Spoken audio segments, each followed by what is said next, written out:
History में हमारी timeline कहाँ तक आ चुकी है?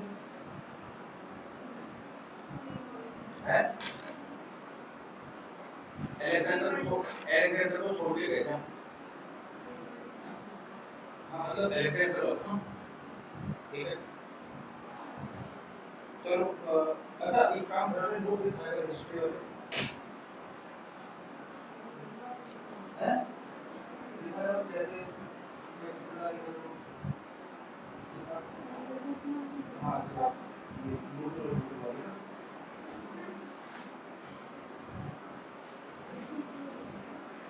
क्लियर बना हाँ ये वाला क्लास क्लियर देखो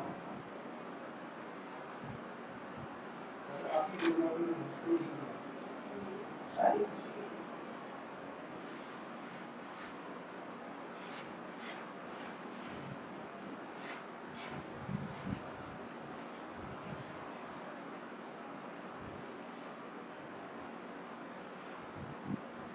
आपने एडिशनल किसने आया मुझे अच्छा बाकी इसको शुरू किया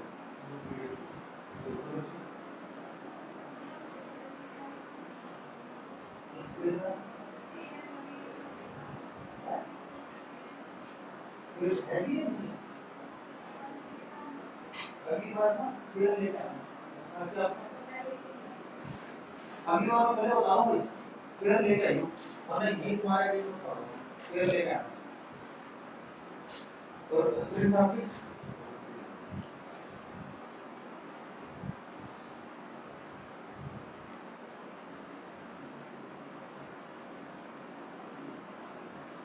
एलेक्जेंडर चलो बाकी आपने फिर जो भी तुम्हारा मैं पहले बताऊंगा अगली क्लास जो भी तुम्हारी होगी फिर दे दूंगा मैं तीनों का आपका विचार होगा ठीक है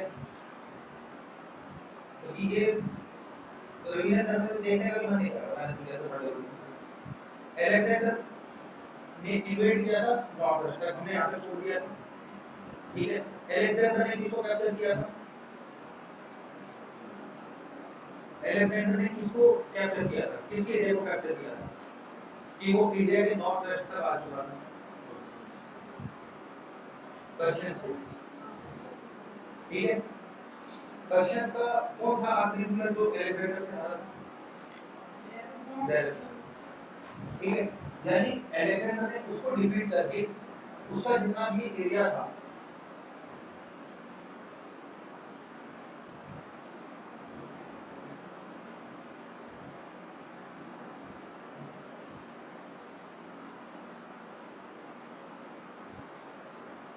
ठीक है देखो इधर है ग्रीस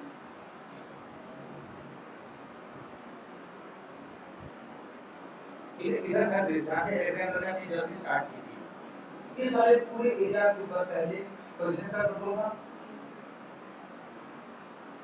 हमने देखा था ठीक है बाद में एलेक्जेंडर ने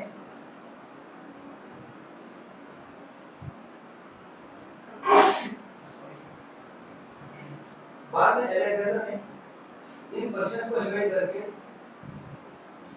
पूरा एरिया कैप्चर किया और अब पर्शियंस नहीं अब एलेक्जेंडर ठीक है यानी कि ग्रीक्स थे अब उनका ये जो बॉर्डर था वो इंडिया के साथ शेयर हो गया ठीक है यानी कि पहले पर्शियंस थे ठीक है अब एलेक्जेंडर तक वहां तक आ चुका था यानी कि उसने पूरे के पूरे पर्शियंस के एरिया को एक्वायर कर लिया था उसके बाद क्या हुआ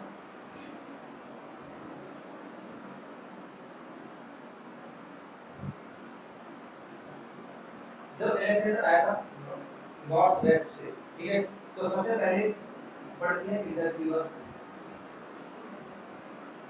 ठीक है इंडस रिवर के पास यानी कि तक्षशिला में ठीक है तक्षशिला पर है ना कहीं थोड़ा सा मार्जिन बदले वहां पर पता है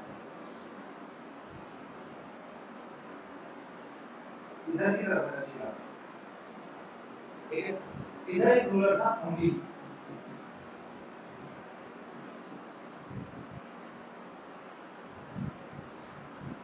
ठीक है अम्बी जिसने डायरेक्टली सरेंडर कर दिया था यानी कि जब इसकी फोर्सेस अलेक्जेंडर की फोर्सेस ने इंडस रिवर को क्रॉस किया ठीक है तो जो इंडियन रूलर था अम्बी जो तक्षशिला का रूलर था उसने एकदम से सरेंडर कर दिया सरेंडर करने के बाद यानी कि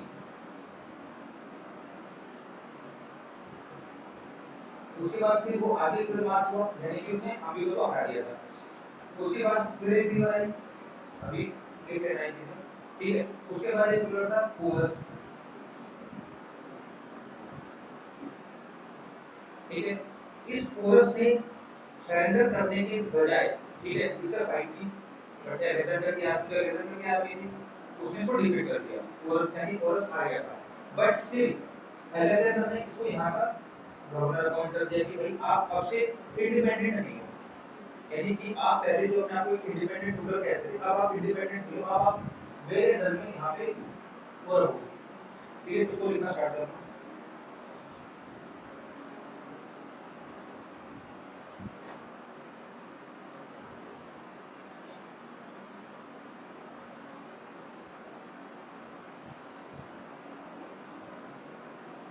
In 327 BC, in 327 BC, Alexander reached up to the frontiers of northwest, up to the frontier of northwest,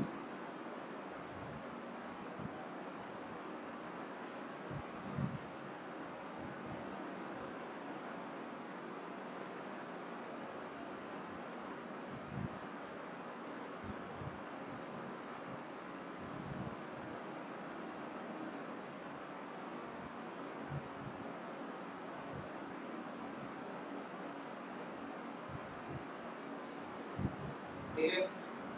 फिर comma, he crossed Indus River, he crossed Indus River, entering into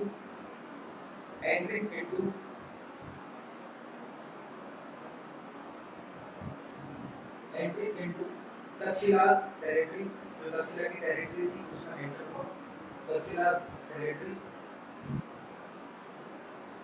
but instead of fighting,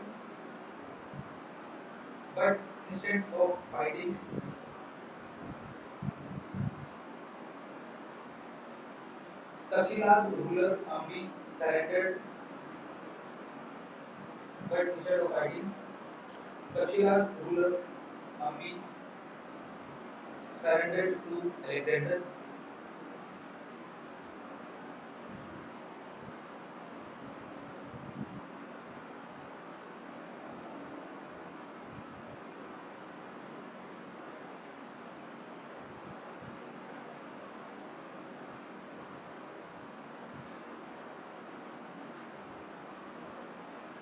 उसके बाद है then he crossed river Jhelum. Then he crossed river Jhelum.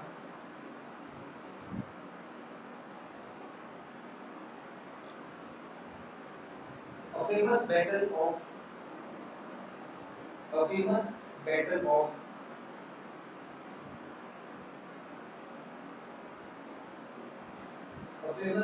Hydas Pass, HYDESPES, Hydas Pass. A famous battle of Hydas Pass was fought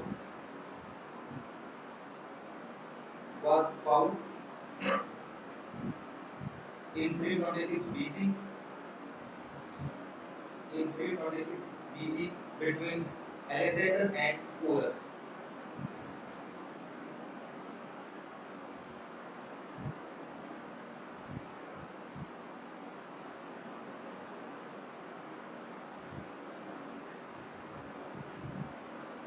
ठीक है, यानी कि उसे Jhelum river को cross किया अलेक्जेंडर ने, उसके बाद उसको एक नया रूलर मिला, ठीक है, जो कि था पोरस।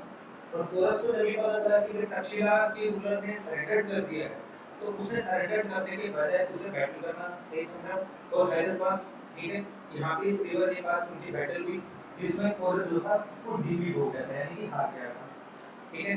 अगली लाइन लिखना, Alexander was impressed by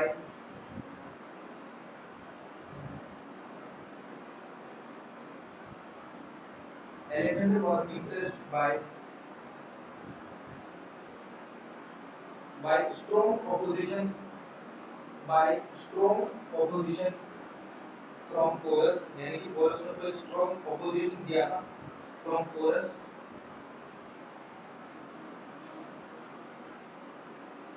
ठीक है, treated him gently, यानी कि उसके बाद अलेक्जेंडर ने भी उसको जेंटली उसके साथ ट्रीट किया, treated him gently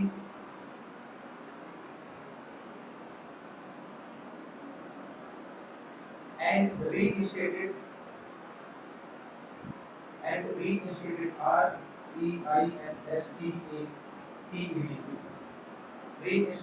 reinstated का मतलब होता है यानी कि तुम्हें दोबारा से पावर में लिया, ठीक है, कि भले तुम बैटल हार गए हो, ठीक है, बट फिर भी तुम दोबारा राज करो। reinstated him on his throne, ये चारों लगी।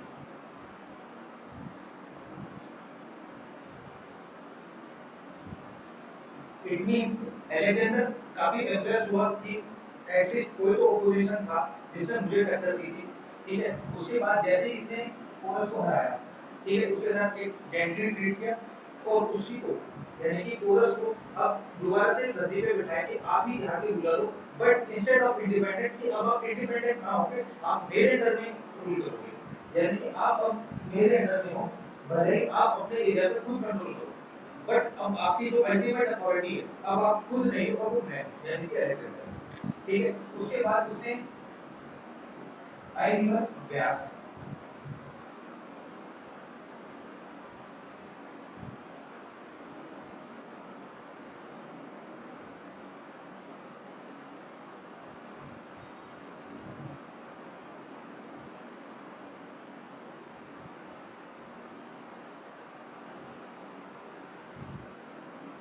ठीक है। उसके बाद रिवर व्यास। अब देखो व्यास तक आते आते अलेक्जेंडर के साथ सिचुएशन ये हो चुकी थी, जो उसकी आर्मी थी पूरी की पूरी वो एक मेंटली और फिजिकली टायर्ड हो चुकी थी, ठीक है। सेकंड चीज उनको इस चीज का भी पता चल चुका था कि भाई अब जो रूलर है कौन कौन से टाइप पे नंद डायनेस्टी का कौन था, धनानंद, ठीक है, कि धनानंद के पास इससे बड़ी आर्मी है, ठीक है, उनकी आर्मी में कैवलरी, एलिफेंट्स, ठीक है, वो है चैरियट्स है।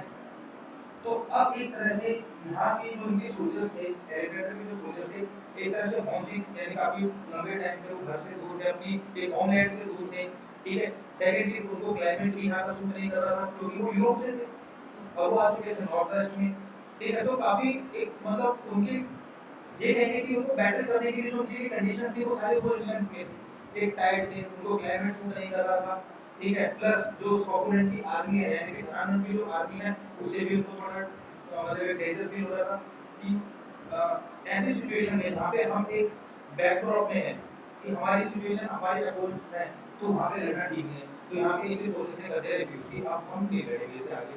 तो ये था कि अलेक्जेंडर जो था वो सिर्फ ब्यास रिवर से पहले था, उसने ब्यास रिवर को क्रॉस नहीं किया, यानी कि उसने इंडिया में ब्यास रिवर के बाद अपना एक्सटेंशन नहीं किया और फिर यहाँ से वो वापस चला गया,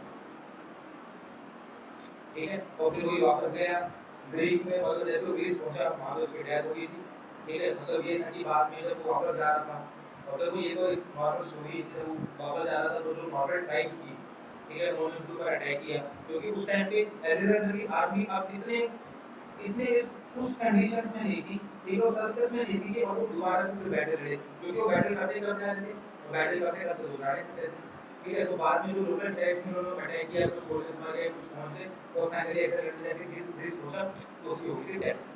कहने का मतलब यहाँ पे ये कि वो बैस रिवर तक अपना एक्सटेंशन करते चला गया, ठीक है।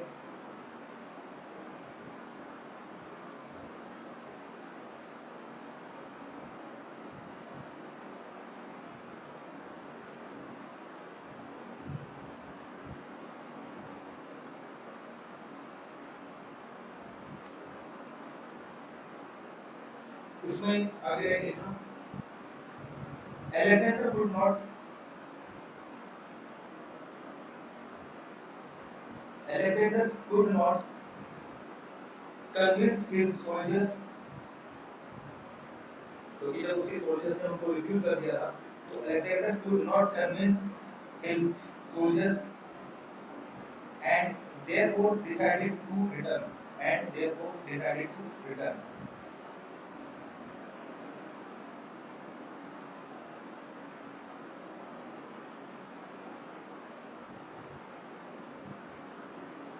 ठीक है, और फिर 323 BC में, यानी कि 326 में आया था वो, और 323 में BC में उसकी हुई थी डेथ अलेक्जेंडर।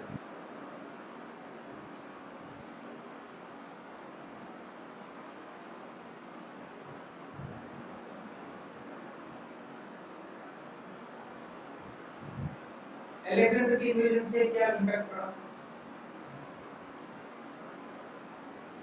अलेक्जेंडर की इन्वेजन से क्या इफेक्ट आया? पहली बात ये देखो,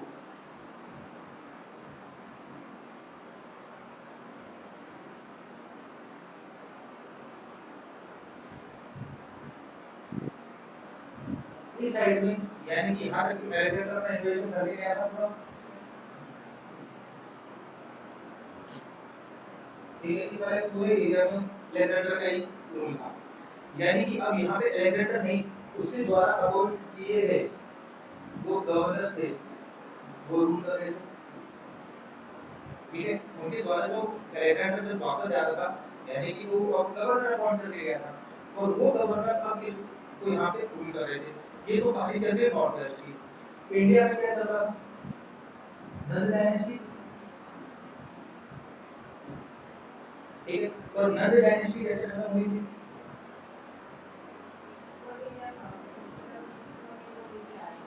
क्यों ले गया था?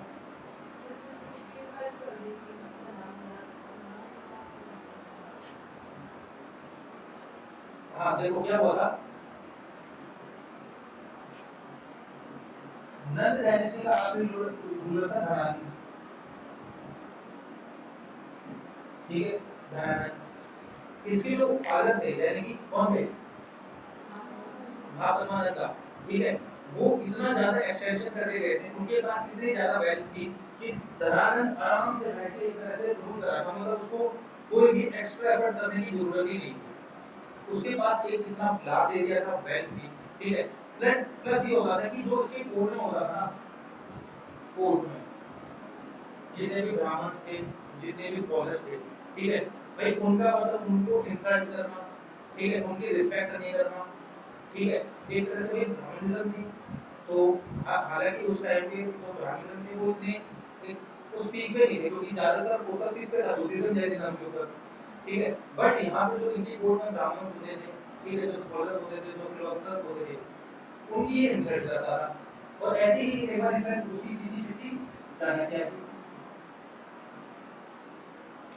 ठीक है, चाणक्य की इंसल्ट की थी, और जब इसको मतलब कोर्ट से बाहर ही निकाल दिया, ये दरबार से एकदम बाहर निकाल दिया था धक्के मारे, तो जब जाके फिर चाणक्य ने ये शपथ ली थी कि भाई इस नंद डायनेस्टी को खत्म करना, ठीक है, इस नंद जो धनानंद बैठा हुआ गद्दी पे, इसको हटाना है, और ये फिर लेकर आया किसको?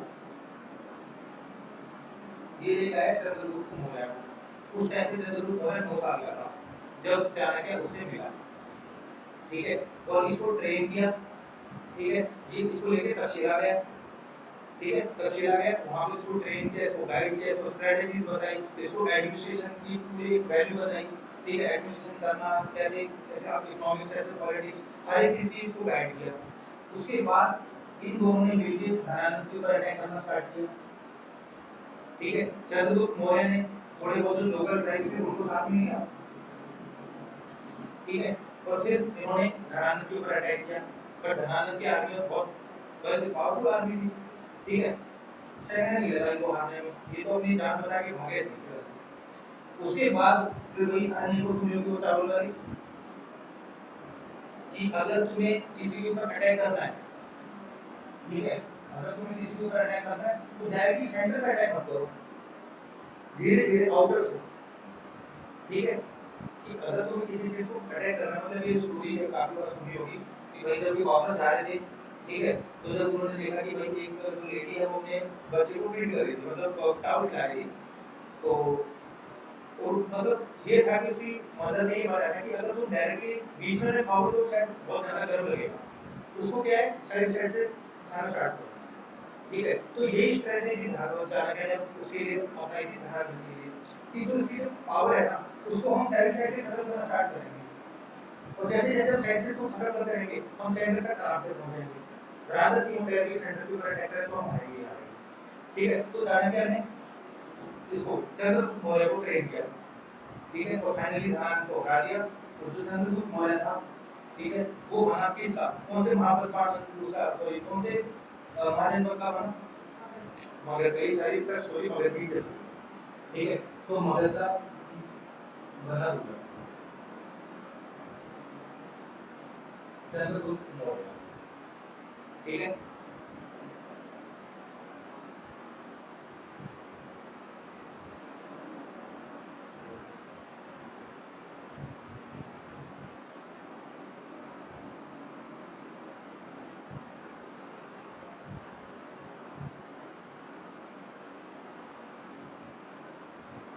इसके बारे में लिखना स्टार्ट करना।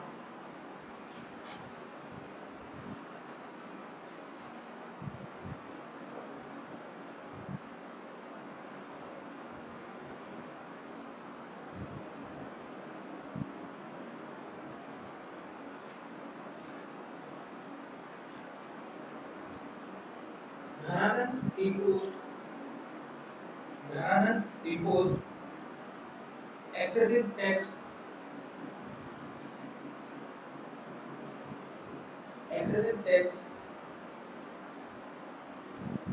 on the public, यानी कि देखो वेल्थ तो बहुत ज्यादा थी, पर फिर जो धनानंद था वो और भी ज्यादा लोगों के ऊपर टैक्स लगाता था, impose the excessive tax on the public. ठीक है, धनानंद इंसल्टेड चाणक्य,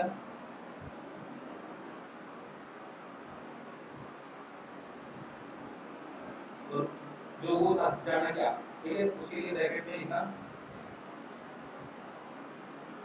वो प्रोफेसर थे, प्रोफेसर ऑफ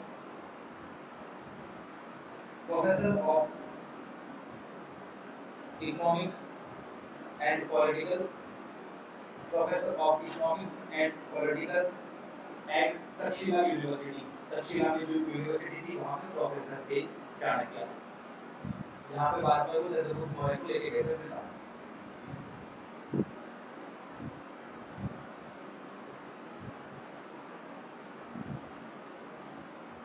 ठीक है,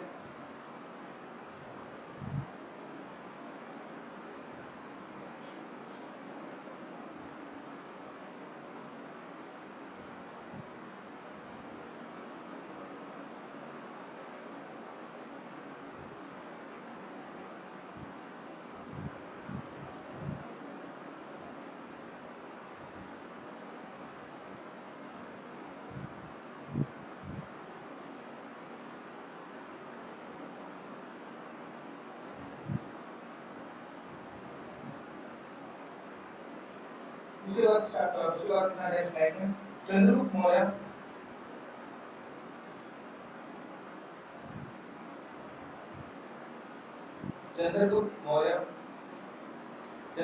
का सीनियर लिख लिया, ठीक है, शॉर्ट फॉर्म में Chandragupta Maurya extended on eastward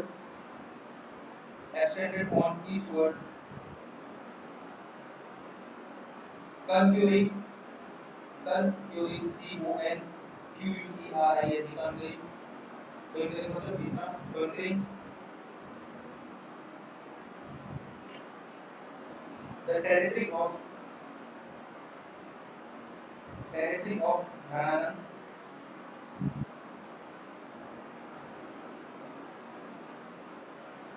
and later he defeated him, यानी कि बाद में ईस्टवर्ड एक्सटेंशन का मतलब ये है कि देखो कि जो चाणक्य के साथ चंद्रगुप्त मौर्य दोनों इधर आ गए थे, ठीक है, यानी कि उन्होंने अब इस एक स्ट्रेटेजी को बदला, क्योंकि ये पहले उन्होंने डायरेक्टली अटैक किया, ये हार गए धनानंद की आर्मी से। इन्होंने बाद में फिर अटैक किया ईश्वर की तरफ तक्षशिला से, ठीक है, और इस बार उन्होंने डायरेक्टली उसके ऊपर अटैक ना करके, उनके कैपिटल के ऊपर अटैक ना करके, उन्होंने धीरे धीरे उनकी जो टेरिटरी थी, बाहर की टेरिटरी, उनको एक्वायर करना शुरू किया। ठीक है, यहाँ पे पब्लिक ने भी साथ दिया चंद्रगुप्त मौर्य का। रीजन हाई टैक्सेस, ठीक है, तो यानी कि जो वहाँ की जो पब्लिक थी वो भी धनानंद से ज्यादा खुश नहीं थी, उसकी पॉलिसीज को लेकर, उसके टैक्सेस को लेकर वो भी खुश नहीं थी, तो इनडायरेक्टली चंद्रगुप्त मौर्य को थोड़ी वहाँ पे हेल्प मिली, और धीरे धीरे इस स्ट्रेटेजी के अकॉर्डिंग उसने धनानंद की टेरिटरी को एक्वायर करना शुरू किया, और फाइनली धनानंद को हरा दिया और बन गया मगध का नया रूलर चंद्रगुप्त मौर्य।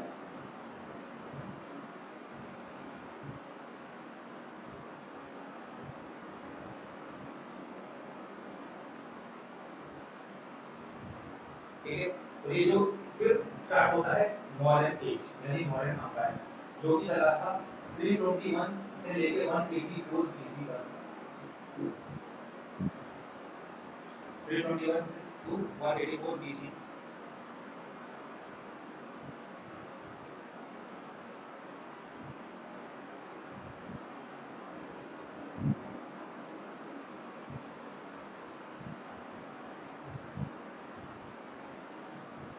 मौर्यन एम्पायर ने ऑलमोस्ट पूरे इंडियन सबकॉन्टिनेंट के ऊपर कवर कर रखा था। ये देखो मौर्यन एम्पायर में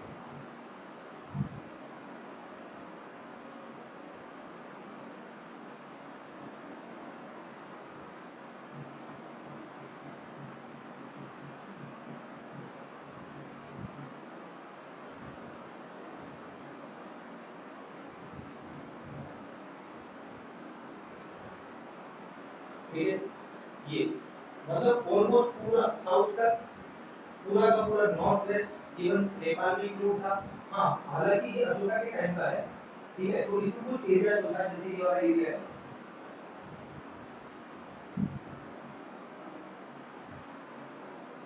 जैसे ये वाला एरिया, इसको अभी इंक्लूड मत करना, ये एरिया इंक्लूड नहीं था कलिंगा वाला, बाकी वरना सारा का सारा इस पूरे एरिया के ऊपर मौर्य का कंट्रोल था।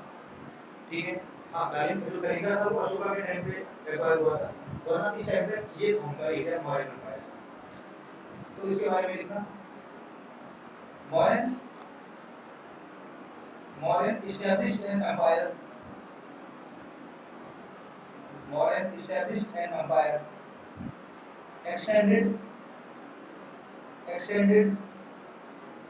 to almost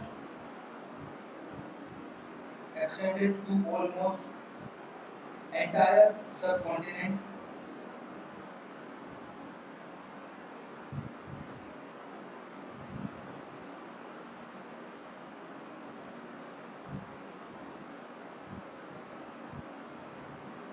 ठीक है, उसके बाद अब जो मगध का नया रूलर था वो था चंद्रगुप्त मौर्य। नंद डायनेस्टी को हराने के बाद अब देखो यहाँ से कई चीजें आई सामने कि इसका ओरिजिन क्या था, चंद्रगुप्त का ओरिजिन क्या था, ये क्षत्रिय था, ब्राह्मण था, वैश्य था या शूद्र था, है? हर किसी ने अपनी अपनी थ्योरी दी है। जैसे सबसे पहले जो पुराण है, ठीक है, पुराण में चंद्रगुप्त मौर्य को शूद्र बताया गया कि भाई शूद्र था, ठीक है, पुराण इसको शूद्र बताया गया चंद्रगुप्त मौर्य को।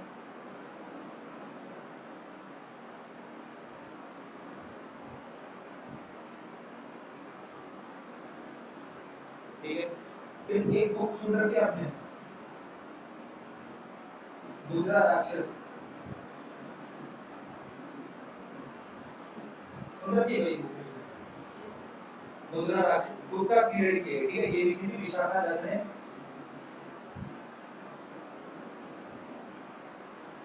गुप्ता टाइम पे, गुप्ता पीरियड में लिखा।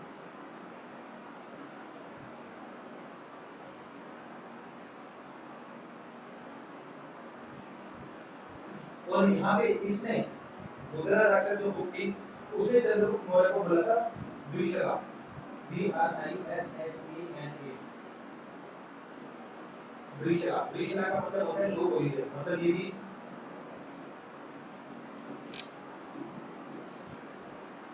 यानी कि ये मुद्रा राक्षस में भी इसको एक लो पोजीशन छोटी कास्ट का जो है वो बताया गया है।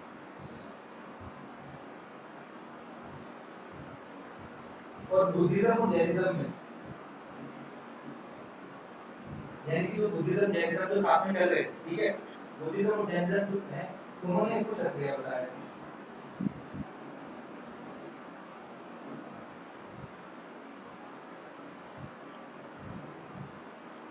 उन्होंने इसको बताया क्षत्रिय।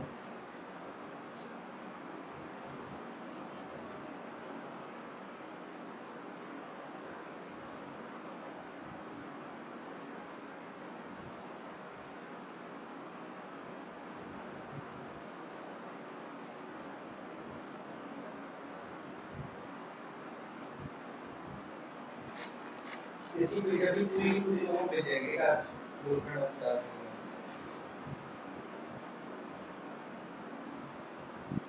अब देखो उसके बाद क्या हुआ कि अपने जब मौर्य तो धर्म थे ठीक मगध का,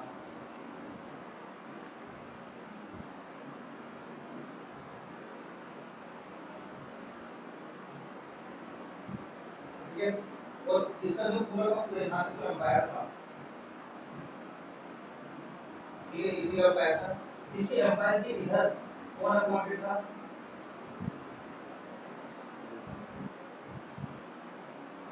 कौन अपॉइंटेड गवर्नर किसके, अलेक्जेंडर जो अपॉइंट करके गया था, ये था Seleucus,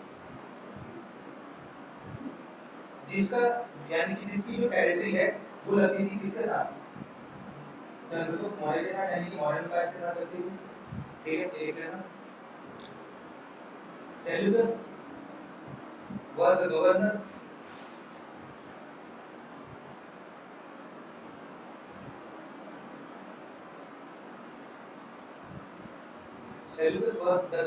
appointed by the Alexander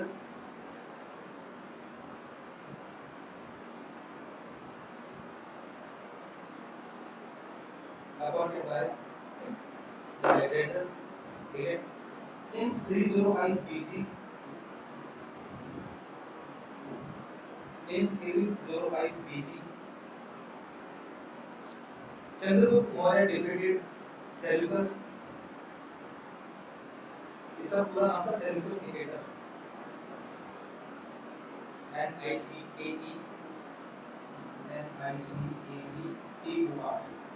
Seleucus Nicator, यानी कि 305 में चंद्रगुप्त मौर्य ने इसको हरा दिया, डिफीट कर दिया, सेल्यूकस निकेटर को हराया, ठीक है, he defeated the Seleucus nicator and signed a treaty with him.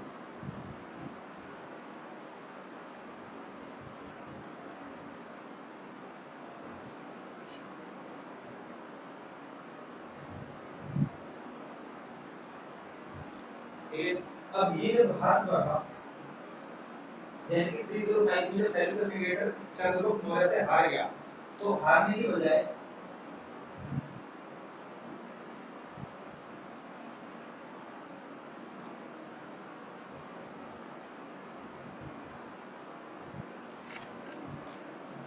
यानी कि चंद्रगुप्त मौर्य का जो पहले एरिया लिखा था सामान्य जो भी पूरा एरिया जो था, ठीक है, चंद्रगुप्त मौर्य के अंडर में था, तो यहाँ पे था सेल्यूकस निकेटर, और जब वो हार गया था बैटल में तो इसने अपना एक्सटेंशन और बढ़ा दिया, यानी कि ये ऑरेंज लाइन शो कर दी जो सेल्यूकस निकेटर ने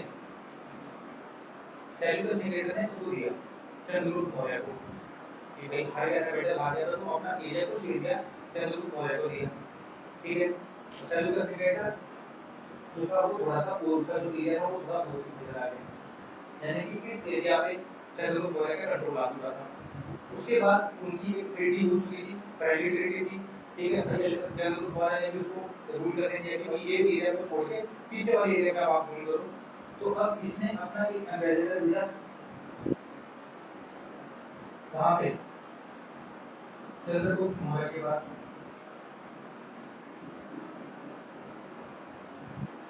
एम्बेसडर होता है, समझो राजदूत जिसको कहते हैं, ठीक है, उसको भेजा कि कौन था? मेगास्थनीस, ठीक है, लिख लेना। By this treaty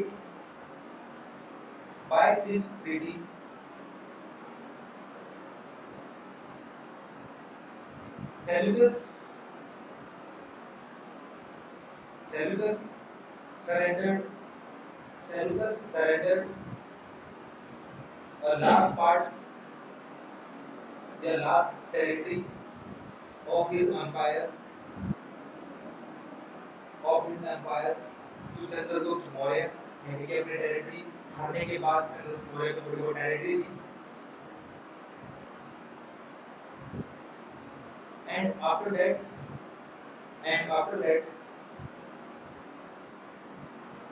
made a good relations with Morans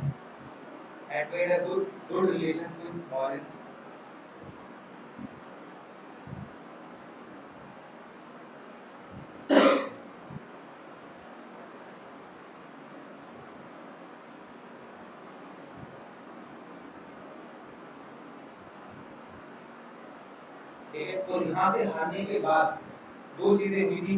पहला, सेल्यूकस पीरियड ने किसको भेजा? मेगास्थनीस को, ठीक है, मेगास्थनीस को भेजा, जो कि कहाँ पे बैठा था? मॉरिसी कोर्ट में। आज के टाइम पे होते हैं इंडियन एम्बेसीज में लोग रहते हैं, ठीक है, कि भाई इंडियंस के कुछ आईएएस ऑफिसर्स बाहर की कंट्रीज में है, यानी कि इंडियन एम्बेसीज में है, वहाँ के लोग यहाँ पर हैं। तो सेम ऐसे सेल्यूकस ने भी अपना एक एम्बेसडर चंद्रगुप्त मौर्य की उसमें भेजा था। तो इससे एक बुक लिखी थी, कौन सी? इंडिया, ठीक है, जहाँ पे इंडियन सोशल सिस्टम के बारे में, इंडियंस के रूलर्स के बारे में, उनकी कैसा आर्ट एंड कल्चर है, कैसा आर्किटेक्चर है, तो सारी चीज़ इसमें लिखी थी। वो हम आर्ट एंड कल्चर में पढ़ेंगे। सेकंड चीज, इसने अपने डॉटर दी थी चंद्रगुप्त मौर्य को मैरिज की, ठीक है, यानी कि इसने अपनी बेटी की शादी चंद्रगुप्त मौर्य से करवा दी। Seleucus gave his daughter in marriage to Chandragupta Maurya.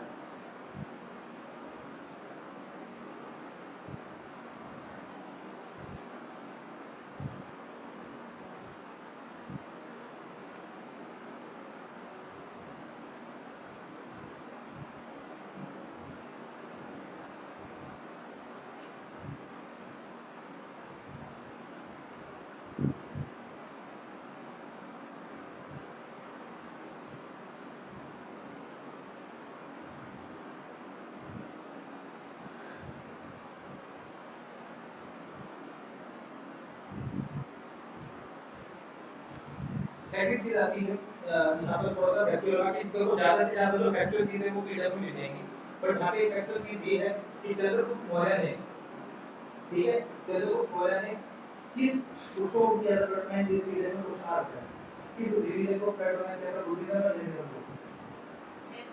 Jainism को, ठीक है। तो सेल्यूकस क्रिएटर, सॉरी, ये चंद्रगुप्त मौर्य पैटर्नाइज जैनिज्म,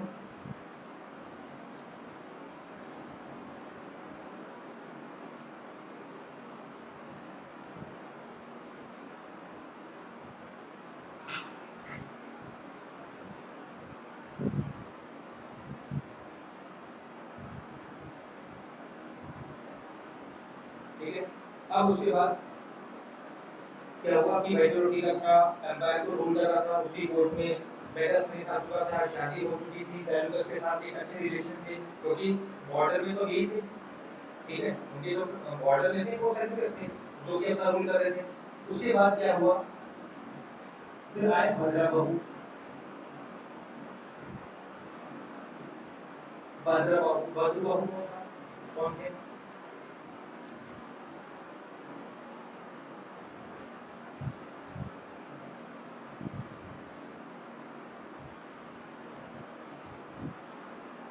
कौन थे भद्रबाहु? ठीकरा। अब ये ठीकरा क्या होता है? देखो ये चीज समझना पहले, ये होगा 0, ठीक है। हमारी स्टोरी कहाँ से कहाँ तक चल रही है, 6th सेंचुरी से चली स्टार्ट हुई थी, यानी कि अराउंड 501 से, और हम कहाँ तक आ गए 305 तक आ चुके हैं, ठीक है। लगभग, ठीक है। यानी कि इस टाइम पीरियड के ऊपर, इस 501 से लेकर 305 तक दो चीजें साइमल्टेनियसली चल रही है। पहला, एक तो आपका प्री मॉडर्न था, ठीक है, जो कि हायर डायनेस्टी, शिशुनाग डायनेस्टी, जो कि इस टाइम पे चल रही है। उसके बाद मॉडर्न भी चल रहे साथ के साथ, ठीक है। और पहले भी नया रिलीजन स्टार्ट हो चुका था, बुद्धिज्म, जैनिज्म, वो भी इसी टाइम पीरियड में स्टार्ट हुआ था। तो बुद्धिज्म और जैनिज्म के साथ चली जा रहे हैं।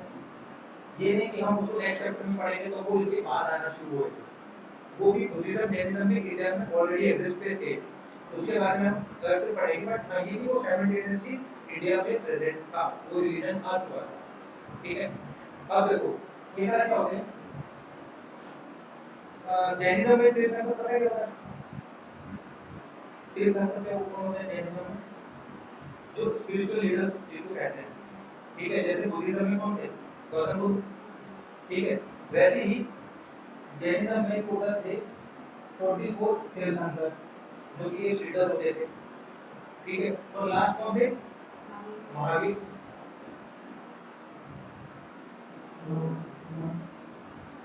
ठीक है। महावीर थे लास्ट तीर्थंकर। उन्होंने ये कहा था कि भाई उनकी मृत्यु के बाद, ठीक है, 25th तीर्थंकर नहीं होंगे, ठीक है। यानी कि जो पहले थे, जैसे ऋषभ थे पहले, ठीक है, उनके बाद सेकंड आए, थर्ड आए, फोर्थ, और मतलब जैनिज्म में ये लीडर्स चल रहे थे। और लीडर्स की जो टोटल काउंटिंग थी वो उसकी थी 24, और 24 थे कौन, महावीर, ठीक है। महावीर के बाद ये बोला गया कि भाई महावीर के बाद 25th तीर्थंकर नहीं होंगे, ठीक है। इनको क्या होगा, इनके जो डिसेबल हैं, यानी कि जो इनके फॉलोअर्स हैं, ठीक है, जो इनके फॉलोअर्स हैं, जो फॉलो करते हैं, उनमें से कोई एक बनेगा लीडर,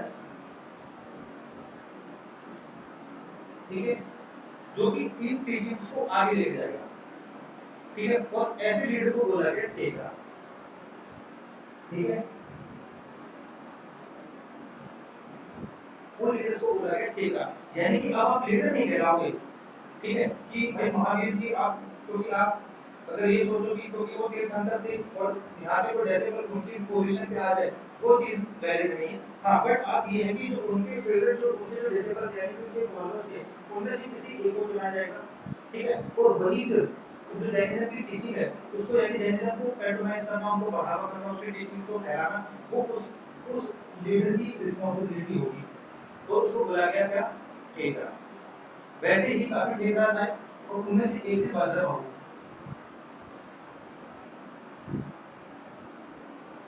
भद्र बाबू, ठीक है।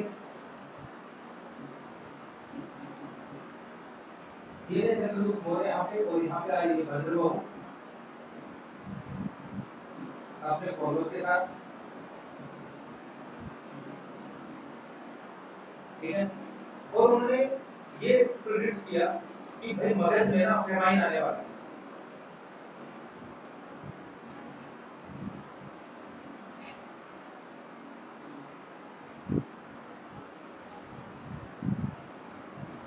शौर्य, व्हाट्स द टाइम मैसन, 10 हम एक घंटा पहले आएंगे कोई कहाँ से है, दीपक दूर पड़ता है, हाँ ये काफी दूर है दीपक से, फ्लाइट्स और प्लेन्स का मिलना इजी नहीं होता, तो कालू दिन तो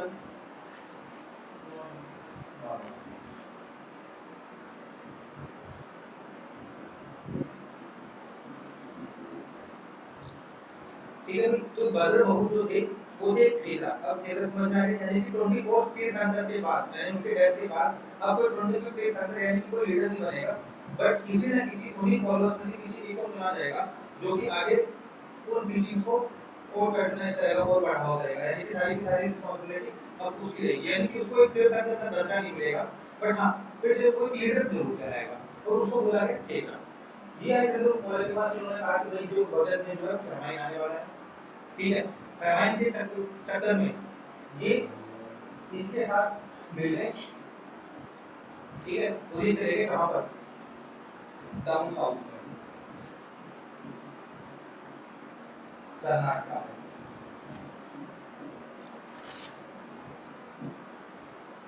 ठीक है, कर्नाटक में चले गए और मगध में फिर किसको बिठा गए, क्योंकि मगध में तो किसको बिठाना पड़ेगा, मगध में बिठा गए अपने बेटे बिंदुसार को।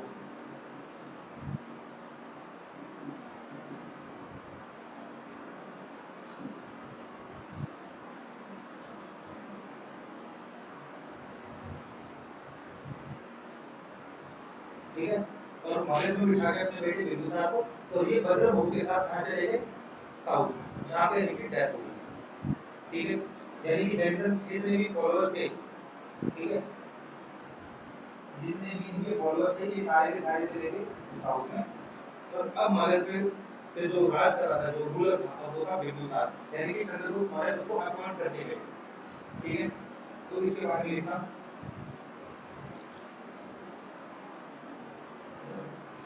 भद्रबहू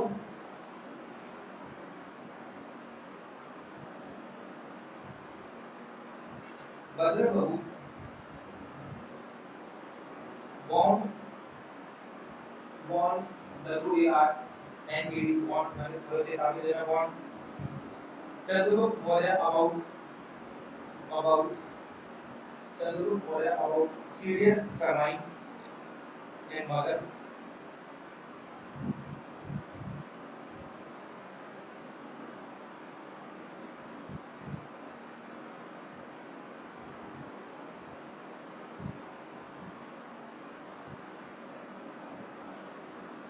ठीक है।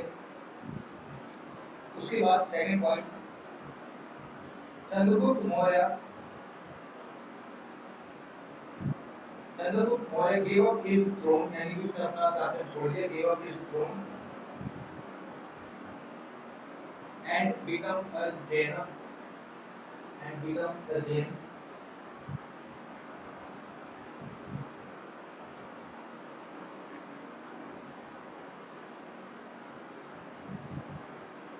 he went to South India with Bhadrabahu,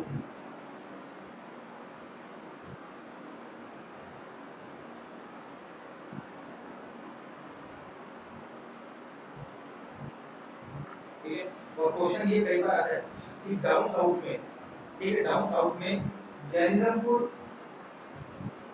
Jainism को स्प्रेड करने का जो क्रेडिट है वो किसको जाता है, चंद्रगुप्त मौर्य को, क्योंकि चंद्रगुप्त मौर्य जैनिज्म जो जैन थे, ठीक है, उनके साथ आए थे डाउन साउथ में, जहाँ पे फिर उन्होंने कोई पैट्रोनाइज किया, ठीक है, यानी कि वहाँ पे जैनिज्म को फैलाया, तो ये जो क्रेडिट है कि जैनिज्म को फैलाने का जो काम है साउथ इंडिया में, वो किसने किया, वो किया चंद्रगुप्त मौर्य ने, ठीक है।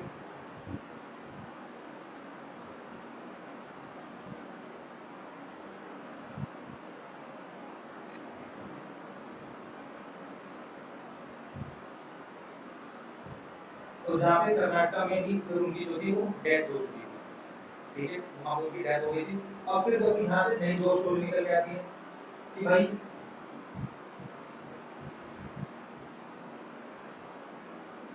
जैसे ये गए भद्रकोट चंद्रगुप्त मौर्य के पास, ठीक है, ये दोनों जो थे,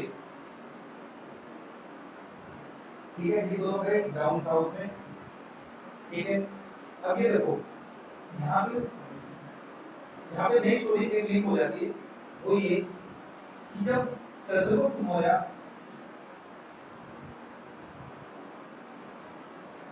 जो थे वो साउथ में चले गए थे, किनके साथ, भद्रबहू के साथ, और यानी कि ये थे भद्रबहू, ये थे चंद्रगुप्त मौर्य और उनके कुछ फॉलोअर्स,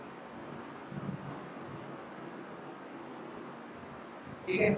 तो कुछ जो जैन फॉलोअर्स थे वो नॉर्थ इंडिया में भी रुके हुए थे,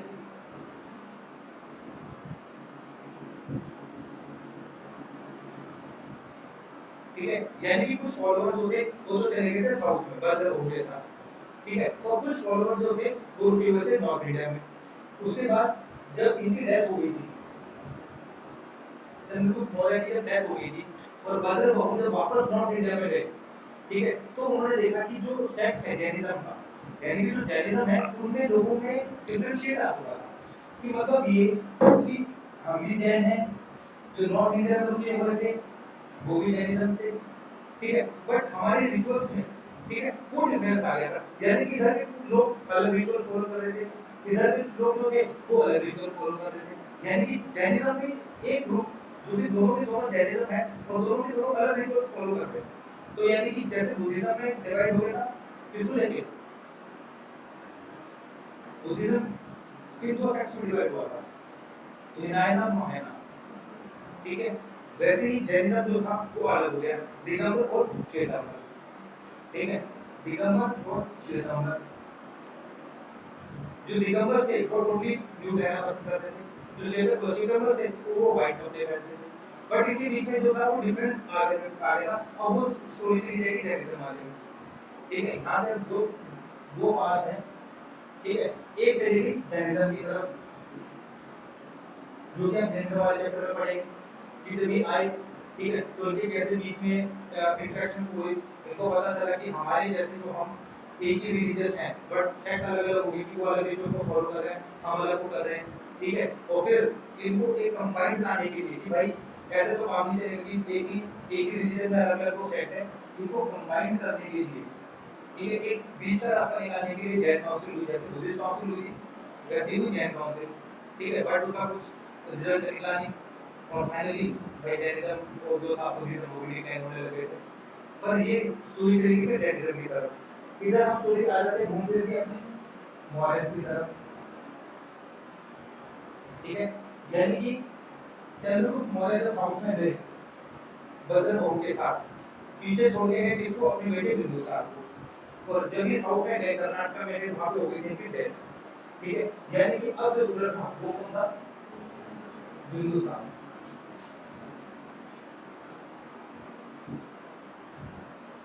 ठीक है,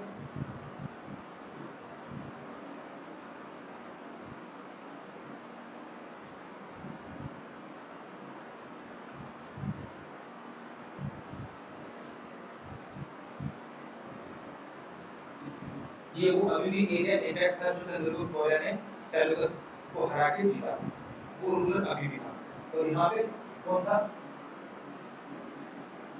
सेल्यूकस, ठीक है, आगे लिखा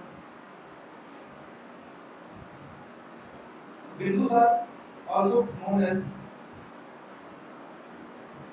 बिंदुसार also known as, देखो ये बिंबिसार और बिंदुसार में कंफ्यूज मत होना, बिंबिसार कौन था,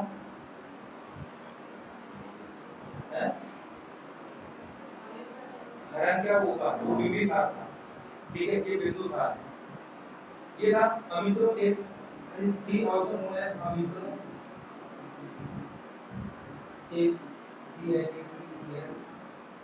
अमित्रोचेस, अमित्रोचेस का मतलब होता है slayer of enemy, SLAYER, slayer of enemy, slayer of enemy का भी मतलब होता है मतलब खत्म करने वाला, अपने दुश्मन को खत्म करने वाला,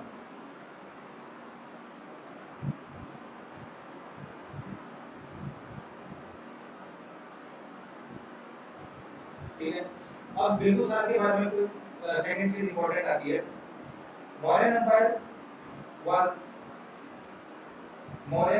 was extended up to Mysore यहाँ पे, यानी कि पूरा सा एक्सटेंशन कहाँ हुआ था, साउथ की तरफ, नॉर्थ वेस्ट की तरफ नहीं, नॉर्थ वेस्ट की तरफ कभी भी एक इंटैक्ट था, ठीक है, पर नीचे साउथ की तरफ उन्होंने बिंदुसार ने अपनी एरिया को साउथ की तरफ एक्सटेंड किया, कहाँ तक, मैसूर तक, हो गया, आगे लिखा संगम लिटरेचर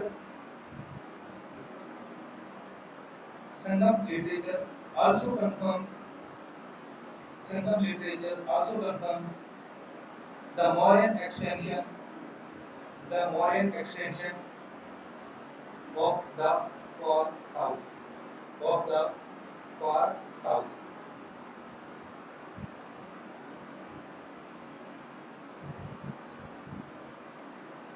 ठीक है, यानी कि जो संगम लिटरेचर है, संगम पता है तो चोला चेरा पांड्या वाले, ठीक है, उनके लिटरेचर में भी इस चीज का मेंशन है, इस चीज का प्रूफ है कि भाई जो मौर्यन एम्पायर था उसका एक्सटेंशन फार साउथ तक यानी कि वो साउथ तक हो गया था।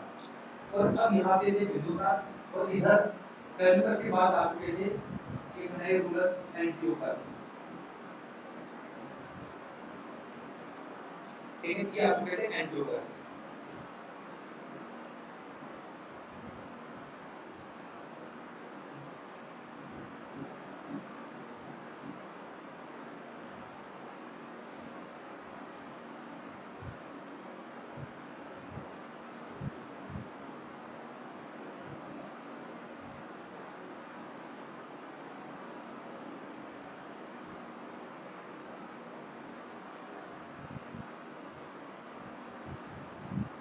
ठीक है, अब ये देखो, अब यहाँ पे थे बिंदुसार और इधर थे कौन, एंटियोकस।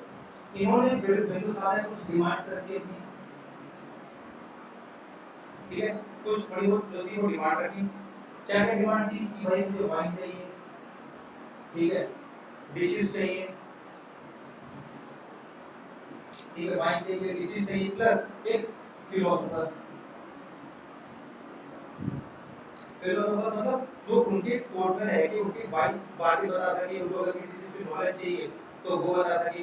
तो एंटियोकस ने क्या किया था, ये दो दो डिमांड को पूरी कर दी थी, फिलोसोफर को देने से मना कर दिया था, ठीक है, और इनके बीच में फिर एक बैटल हुई, ठीक है, जिसमें एंटियोकस फिर हार गया।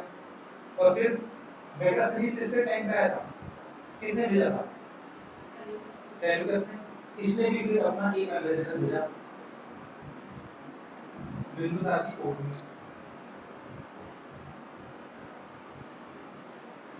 Antiochus sent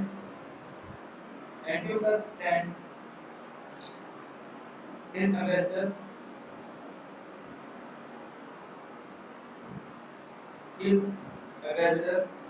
Demachus, Deimachus, Deimachus,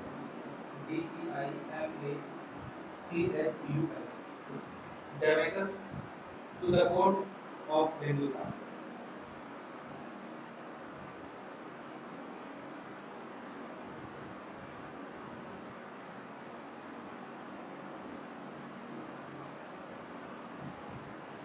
ठीक है, अब देखो ये था चंद्रगुप्त मौर्य। चंद्रगुप्त मौर्य के टाइम पे कौन था वहां पर एम्बेसडर, मेगास्थनीज। उसके बाद है बिंदुसार, उनके कोर्ट में कौन था, डेमाकस। और उसके बाद है कौन, अशोका। देखो जब बिंदुसार पावर में थे ना, जब बिंदुसार जो थे वो पावर में थे, तो अशोका जो थे वो उज्जैन के गवर्नर थे, governor of Ujjain.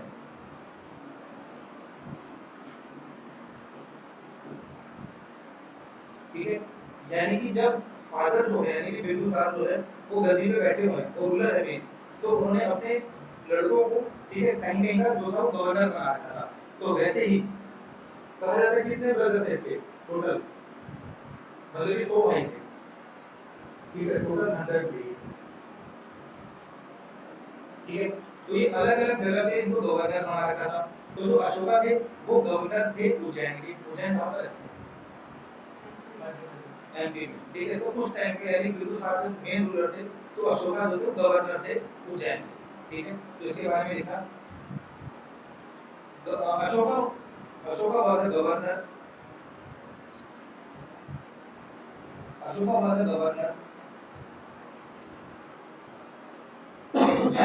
Ashoka was a governor of Ujjain during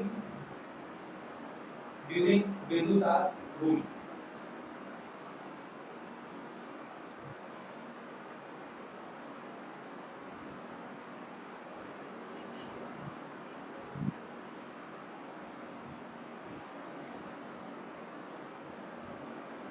ठीक है। अब देखो इसकी जो डेथ हुई थी, वैसे इतना बिल्कुल डिटेल में जाने की वैसे जरूरत नहीं है कि एक एक आप डेट याद रखो, डेट ऐसा यूपीएससी वाले और ये अपना स्टेट पीसीएस बिल्कुल भी याद मत रखना, ठीक है। सिर्फ एक स्टोरी को लीड करने के लिए डेट बता रहा हूँ, वरना कि 272 को मैं 270 लिख दूंगा तो भी कोई फर्क नहीं पड़ेगा। ये तो डेट को मत जाना इतना भी। 272 में भी डेथ हुई थी अराउंड 272, और 268 में ये बने थे किंग, यानी कि 4 साल लगे। देख लो 272 में डेथ हुई थी, तो 4 साल बाद फिर अशोका जो थे रूलर बने थे। तो 4 साल क्या हो रहा था, 4 साल में कौन रूल कर रहा था? उनके बीच में क्लैशेस चल रहे थे, किनके बीच में? इन सारे भाइयों के बीच में कि मेन रूलर कौन बनेगा, ठीक है। क्योंकि 2 भाई थे टोटल, ठीक है। फादर की हो चुकी थी डेथ, और एकदम से कोई जो बिंदुसार थे वो अपॉइंट तो करके नहीं रहे थे कि मेरे बाद ये बनेगा, पर 4 साल लगे। मतलब इनके बीच में क्लैशेस होते थे, इनके सारे भाइयों के बीच में कि मेन गद्दी पे कौन बैठेगा, और उसमें 4 साल लगे। फाइनली अशोका जो थे वो बने थे किंग, ठीक है। यानी कि फिर वही अगेन एक स्टोरी कि जिसमें बताया गया कि उन्होंने अपने निन्यानवे भाइयों को मारा और फिर खुद बैठ के वो बने अशोका, मतलब यहाँ के मगध के नए रूलर, ठीक है। क्वेश्चन है तुम्हारा स्टेट पीसेस में, ये अशोका को लेके स्टेट पीसेस में यूपीएससी में अब तक यहाँ से कोई क्वेश्चन नहीं है अब तक, पर हाँ इसलिए एक तो ये है ये डाउन साउथ में कि जैनिज्म को जो स्प्रेड किया था उसका क्रेडिट हो जाता है, ये यूपीएससी में क्वेश्चन था। तो स्टेट पीसेस में ये क्वेश्चन था कि बिंदुसार के रीजन के टाइम पे, यानी कि रूलर के टाइम पे जो अशोका थे वो किस टेरिटरी यानी किस रीजन के जो थे वो गवर्नर। ये आ रखा है तुम्हारा एचपीएससी में भी, एमपी पीसीएस में भी, यूपी पीसीएस में भी और कर्नाटक पीसीएस में। टोटल ये 16 बार क्वेश्चन आ रहा है।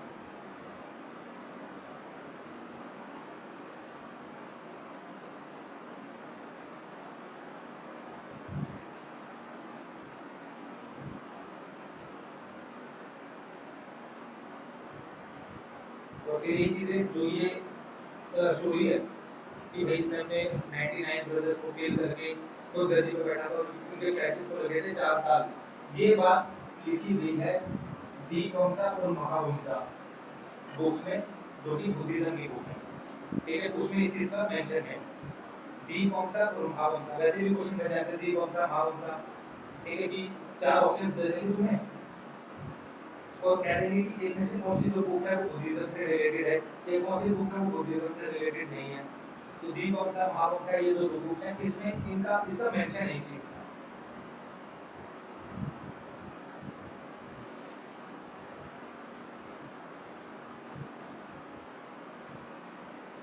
ठीक है। तो यानी कि जब अशोका नए रूलर बन चुके हैं,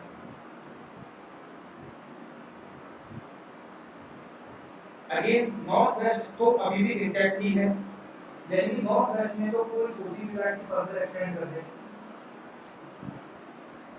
जितना चंद्रगुप्त मौर्य छोड़ के गए थे, हमने जब उन्होंने कैप्चर किया था अशोका के टाइम तक भी वो उतना ही इंटैक्ट रहा, ना ही जो ये थे मैंडियस थे वो कैप्चर कर पाए, ना ही चंद्रगुप्त मौर्य ने नॉर्थ वेस्ट की तरफ एक्सटेंशन करने की सोची।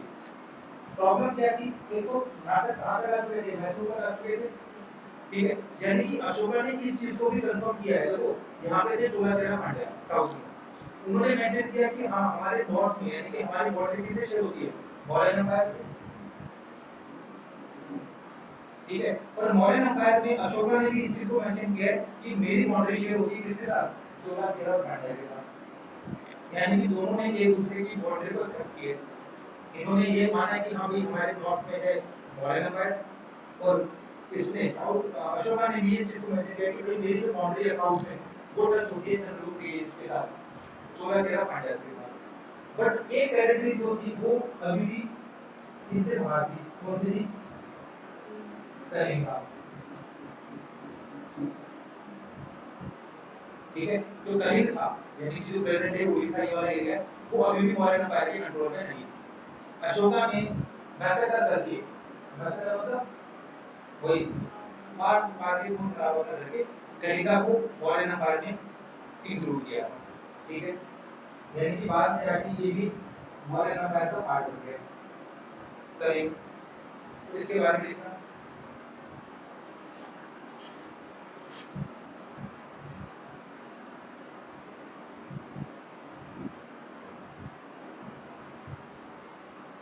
द अशोकास इंस्क्रिप्शंस, जो अशोका के इंस्क्रिप्शंस होते थे, इंस्क्रिप्शन को भी हम आगे पढ़ेंगे।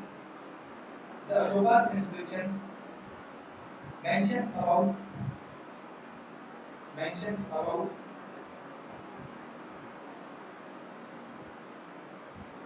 southernmost kingdoms, southernmost बिल्कुल साउथ में जो southernmost kingdoms थे, southernmost kingdoms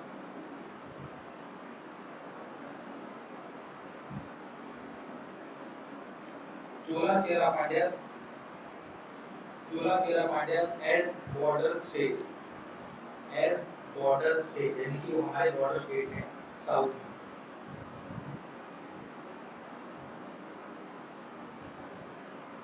ठीक है, और गौर एम्पायर जो थे वो कश्मीर तक भी फैले हुए थे। अगर द मोस्ट इम्पोर्टेंट इवेंट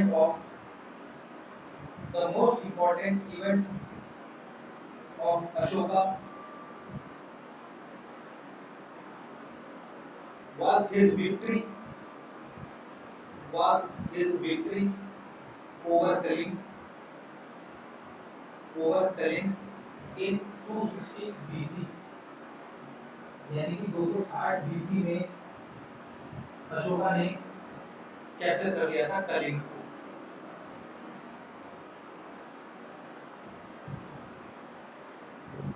ठीक है, अब बट ये था कि जैसे ही इसने कलिंग को कैप्चर किया, ठीक है, इसका भी जो माइंड था काफी डाइवर्ट हो गया। डाइवर्ट इन द सेंस कि इतना सारा खून खराबा देख के, ठीक है, इसको बाद में रियलाइज हुआ कि यार जो ये चीजें हुई है, यार जो मैंने इस कलिंग को जीतने के लिए जो जितना मसकर किया है, ठीक है, वो गलत है। तो बाद में फिर ये एक सही रास्ते पे चलने लग गया। ठीक है, और सही रास्ते पे यानी कि इसको फिलोसफी बनने के लिए, मतलब एक तरह से टोटली, मतलब कि मुझे एक मतलब अब उस स्टेज पे जाने जहाँ पे मैं एक अपने आप को एक ऐसा कि मैं इधर बीच में जा चुका हूँ। ठीक है, उसने फिर किसी हेल्प की बुद्धिज्म के जो फॉलोअर्स थे, यानी बुद्धिज्म के जो ये थे आपके रिचुअल्स थे, उसको फॉलो करने के लिए उसने किसी हेल्प की। ऑर्डर है देखो, सुन रखा बना मोगली को तो तीसरा। ठीक है, चलो देख लो, ये दिखा दो।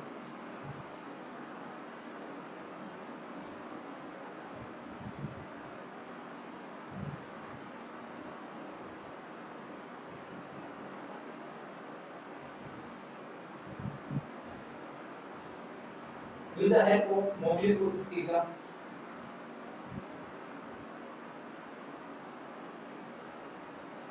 with the help of Mogliputra Tisa, Mogliputta, Mogliputra Tisa, Tissa. He followed the path of Buddhism, यानी कि कलिंगा के बाद इसको इतना रियलाइज हुआ, ठीक है, कि एक इनर पीस को लेके लिए, ठीक है, इसने बुद्धिज्म का पाथ फॉलो किया और उसकी हेल्प की किसने? मोगलीपुत्र तीसा ने, जिसको उबा गुप्ता भी कहते हैं। मोगलीपुत्र तीसा को भी उबा गुप्ता, UPA GUPTA, उबा गुप्ता, जिसने अशोका की हेल्प की बुद्धिज्म के पाथ को फॉलो करने के लिए।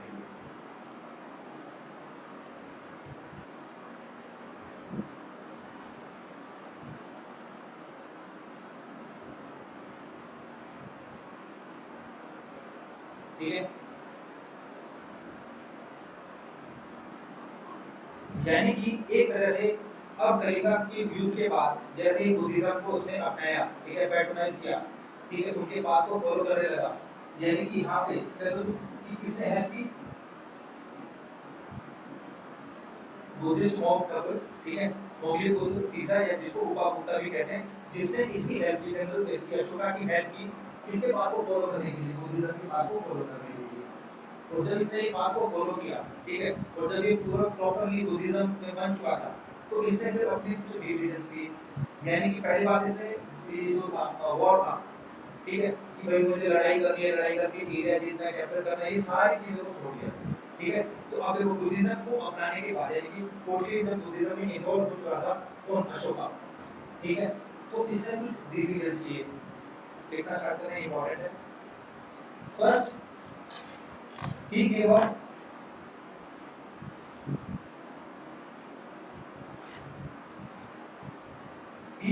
hunting and he gave up hunting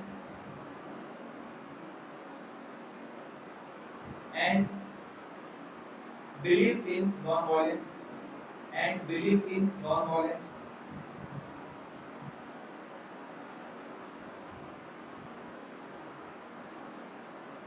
ठीक है. Second, he gave up. Second point, यानी कि पहले से हंटिंग छोड़ दी और नॉन वायलेंस के ऊपर बिलीव करने लगा कि अब से कोई वायलेंस नहीं होगा. Second, he gave up the policy of physical occupation. यानी कि अब किसी एरिया को ऑक्यूपाई करने के लिए जो मैन पावर यूज होती है, तो वॉर यूज होता है, अब से वो भी छोड़ दिया. Third point, he visited places associated with Buddha, यानी कि बुद्धा से रिलेटेड जितनी भी उससे प्लेसेस थी, जैसे लुम्बिनी, बोध गया, सारनाथ, ठीक है, कौशीनगर, ठीक है, ये क्या थी सारी चीजें, मतलब जहाँ पे वो जन्म लिया, जहाँ पे उन्होंने फर्स्ट सर्मन किया, जहाँ पे उन्होंने एनलाइटमेंट किया, या जहाँ पे उनके रिलिक्स है, ऐसी जो प्लेसेस है बुद्धा से रिलेटेड, वहाँ पे सभी में इन्होंने विजिट किया अशोका ने. आगे, some missions to the outer countries in order to spread Buddhism.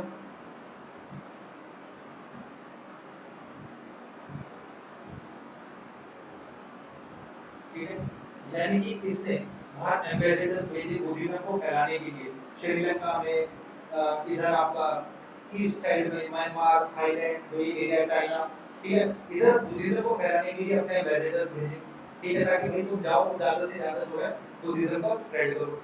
Second, he developed something important, he developed a policy of dham. He adopted a policy of dham, DHAMMA.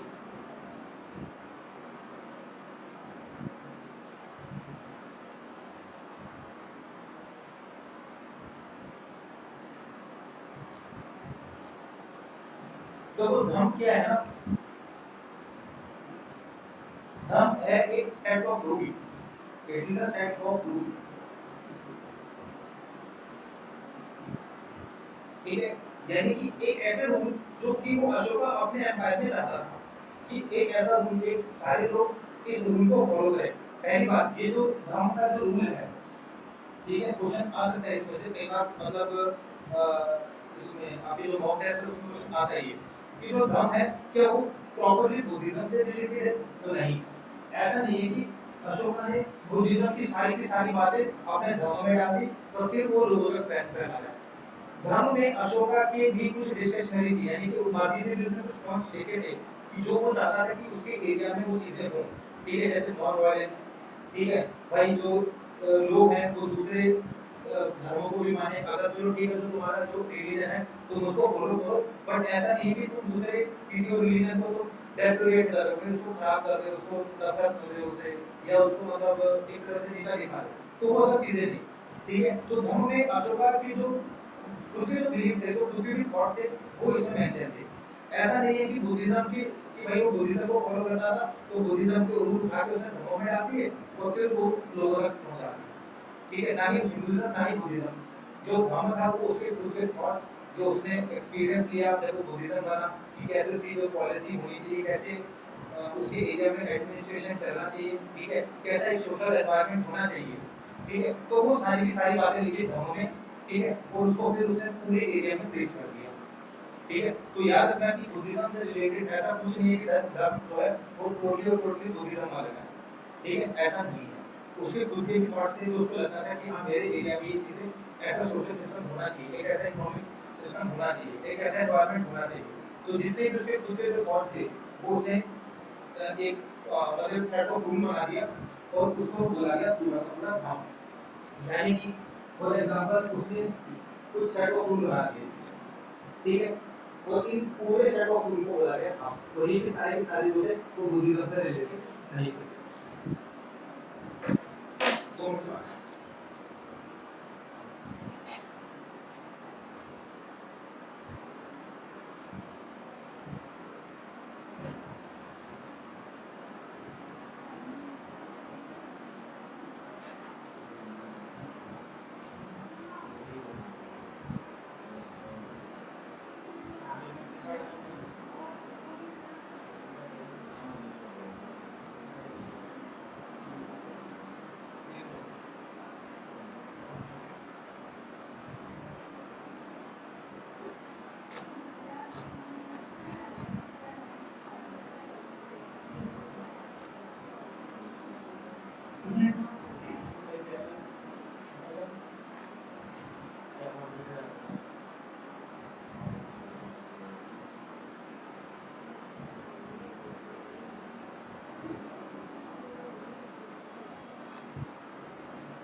धम के बारे में लिखा, यहाँ पे लिखे अभी हमारे किसी ने लिखे तुमने हैं?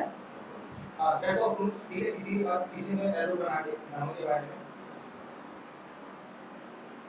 It was a way of life, a code of conduct, and set of principles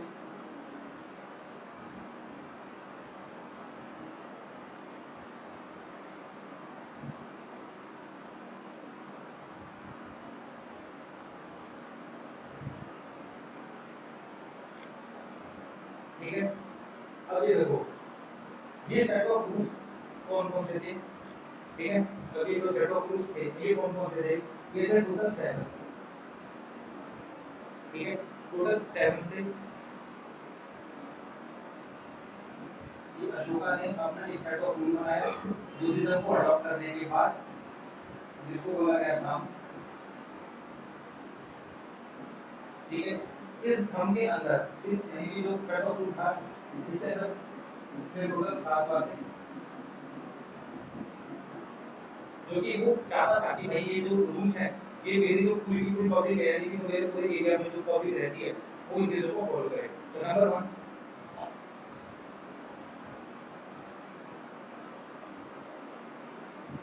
service to father and mother, यानी कि अपने पेरेंट्स की सेवा करना, service to father and mother,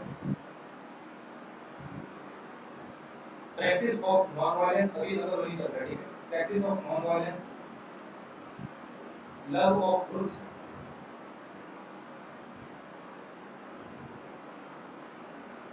ठीक है, ये सब चीजें कि भाई अपने रिलेटिव्स के साथ, ठीक है, अपने पेरेंट्स के साथ, ठीक है, एक अच्छा रिलेशन, एक उनकी सेवा करना, ये पहला पॉइंट था। Second, prohibition of animal sacrifice, prohibition of animal sacrifice, ये जो मतलब जानवरों की जो बलि चढ़ाते हैं इनको प्रोहिबिट करना।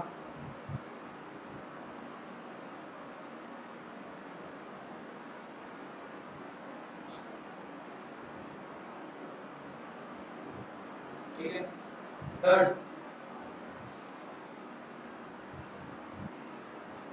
Administration in the direction of social welfare, यानी कि इस हिसाब का एडमिनिस्ट्रेशन बना है ताकि लोगों का भला हो सके, सोशल वेलफेयर हो सके।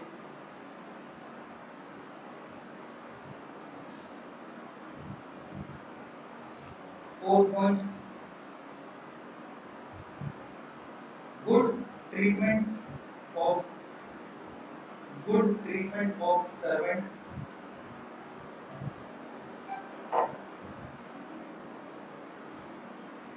good treatment of servants by masters,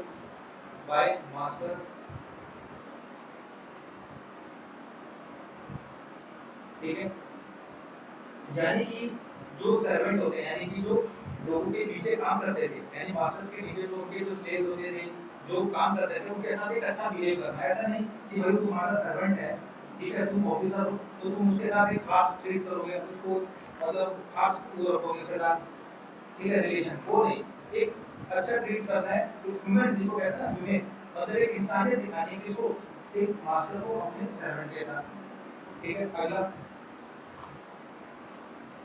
fifth है consideration and non violence to animal, कोई सेम चीज दोबारा ही, consideration and non violence to animal,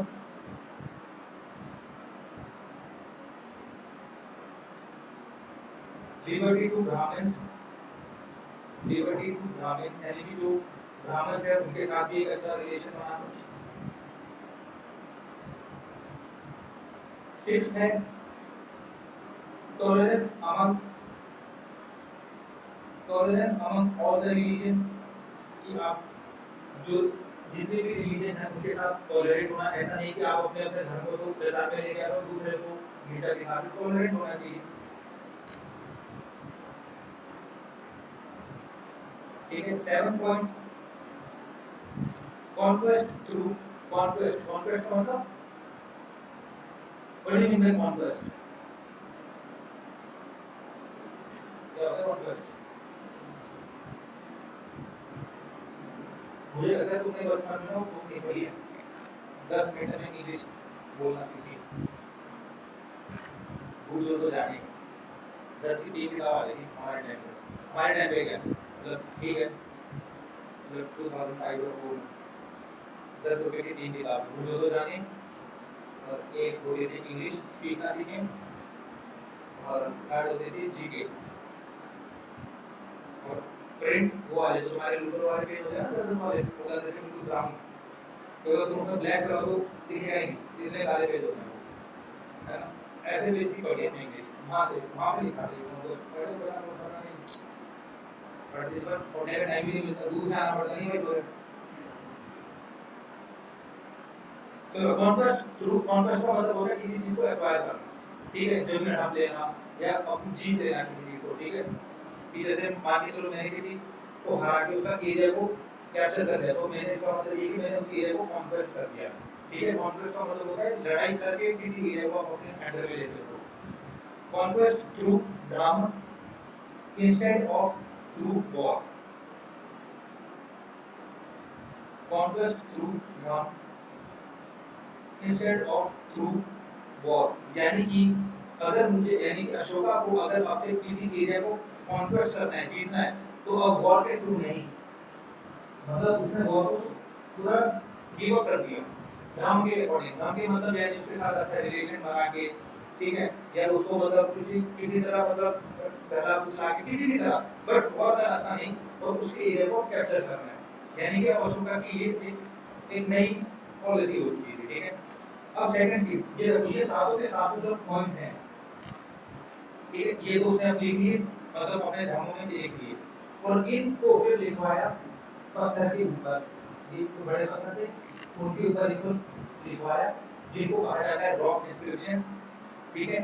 क्योंकि ये आइडिया क्या कहाँ से आया था, पर्शियन से, क्योंकि वहाँ का जो रूलर था, ठीक है, वो भी अपने जो रूल्स होते थे, सेट ऑफ रूल्स होते थे कि जो हर लोगों को माने वो सेट ऑफ रूल्स को लगाता था पत्थर पे, और पूरे एरिया में, मतलब उसके जितना भी बड़ा एरिया का होता था वहाँ पे वो लगाता था उन पत्थरों को, ताकि आने जाने वाले वहाँ के जो लोग हैं उन रूल्स को पढ़ सके, ठीक है। तो वही काम किया अशोका ने भी, इस सेट ऑफ रूल्स को लगाया, पत्थर पे लिखवाया, जिनको हम कहते थे रॉक इंस्क्रिप्शंस, और इनको फिर अलग अलग एरिया में, मतलब अपने हमारे के अलग अलग एरिया में उनको पूरे को लगवा दिया, ताकि कोई भी हो, कोई भाई वहाँ के जो लोकल रूलर है या लोकल जो वहाँ के लोग हैं वो इनको पढ़ सके, ठीक है। और जो मैं बात बताना चाहता हूँ, जो धर्म की जो मेरी पॉलिसी है वो हर कोई फॉलो करे, ठीक है। तो इनको बोला जाता है रॉक एडिक्ट्स। ऐसे पत्थरों को जिनको धामों में धाम हो गया एक सेट ऑफ रूल्स, ठीक है। अब अशोका के सामने ये चैलेंज था कि भाई इन सेट ऑफ रूल्स को मैं अपने लोगों तक कैसे पहुंचाऊं। तो उसने क्या बता दिया, लिखवाना शुरू कर दिया बड़े बड़े पत्थरों पे, ठीक है। जिनको बोला जाता है इस राइटिंग को तो बोला जाता है रॉक इंस्क्रिप्शन, और इस चीज को बोला जाता है rock edict.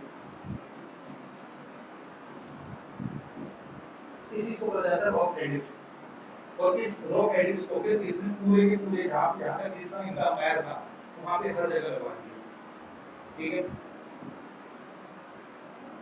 He ordered to propagate Ashoka धर्म के उसमें he ordered to propagate ideas of धर्म, यानी कि जो ये रूल्स हैं आइडियल्स हैं धर्म के, इनको प्रोपोगेट करने के लिए in order to propagate ideas of धर्म Ashoka inscribed them on the big rock, यानी कि ये जो धर्म के जो रूल्स थे इनको प्रोपोगेट, इनको फैलाने के लिए, ठीक है, अशोका ने इन रूल्स को पत्थरों के ऊपर लिखवा दिया। Ashoka inscribed them on the big rock called rock edict।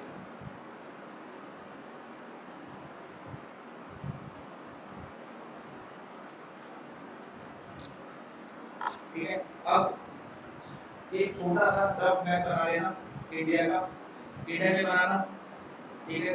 एक दूसरे कंट्री का बना दो, हमारे स्टूडेंट हैं होंगे, आप बना देते हैं। इंडिया का नहीं बनाएंगे,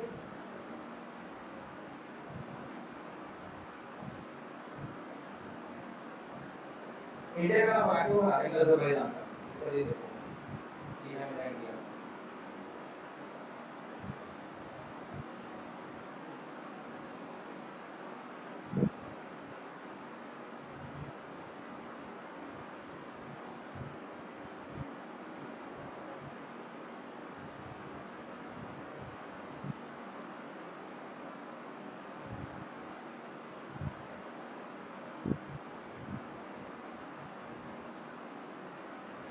ठीक है। ये रॉक एडिक्ट साइड में टेबल भी बना लेना, ठीक है। और थोड़ा सा और घर जाके असली इंडिया के मैप में इसको लोकेट कर लेना, ठीक है।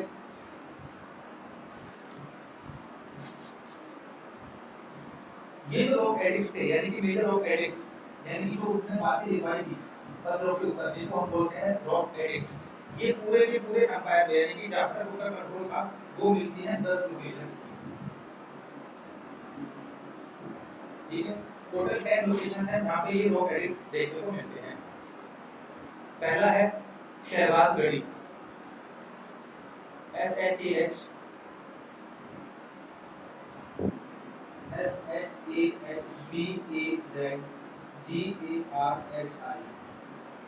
शहबाजगढ़ी,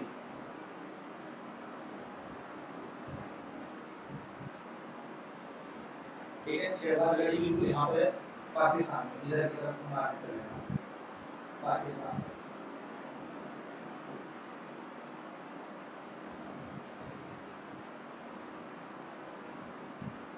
ठीक है। सेकंड है मनशेरा, MANFHERA, मनशेरा, मनशेरा बिल्कुल इधर नॉर्थ में,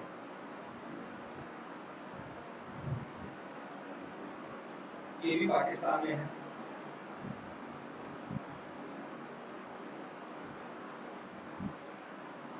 थर्ड है खलसी, KHALSI, खलसी, खलसी प्रेजेंट डे देहरादून में,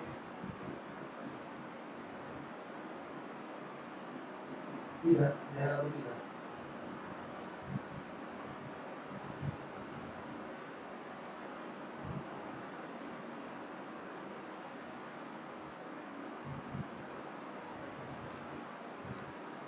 ठीक है। उसके बाद है धौली, DHAULI, धौली, धौली इधर है बिल्कुल उड़ीसा में, इधर की तरफ उड़ीसा में,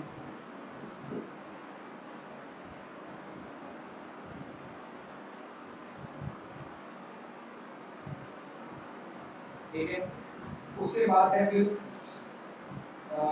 है Jaugada, JAUGHRA, GADA, JAUGADA, Jaugada, ये भी उड़ीसा में है, थोड़ा सा इधर है।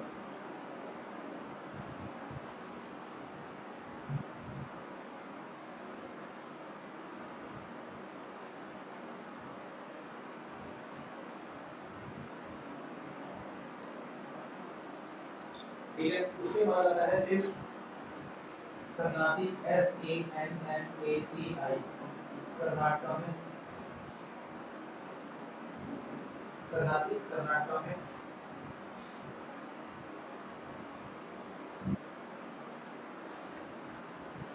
ये इधर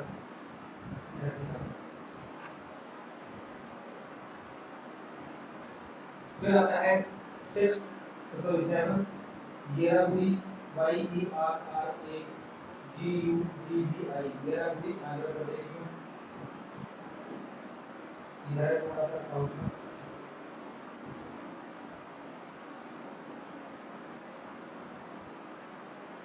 फिर आता है सोका 8 नंबर पे, सोका महाराष्ट्र में, इधर उधर की तरफ महाराष्ट्र में सोका। उसके बाद आता है 9th गिरनार,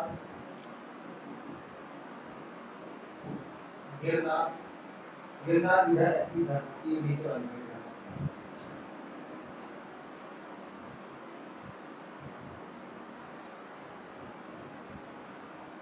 ठीक है, और लास्ट है 10th नंबर पे कंधार, अफगानिस्तान,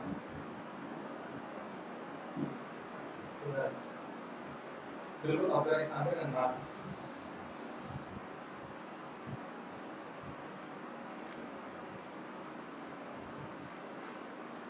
ठीक है, ये 10 लोकेशंस मोस्ट इंपॉर्टेंट है। यूपीएससी में आ रखा है कि ईस्टर्न मोस्ट मेजर रॉक एडिट अशोका की किस लोकेशन पे है, बताओ।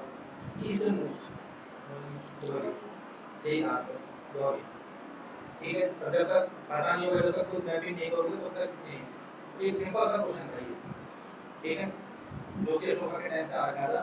Eastern most location major rock एडिट अशोका की कौन सी थी, तो दोहरी है ईस्टर्न मोस्ट। नॉर्दर्न मोस्ट है मानसेरा, ठीक है, सदर्न मोस्ट है येरागुड़ी, और वेस्टर्न मोस्ट है कंधार। ये है एक्चुअल लोकेशंस।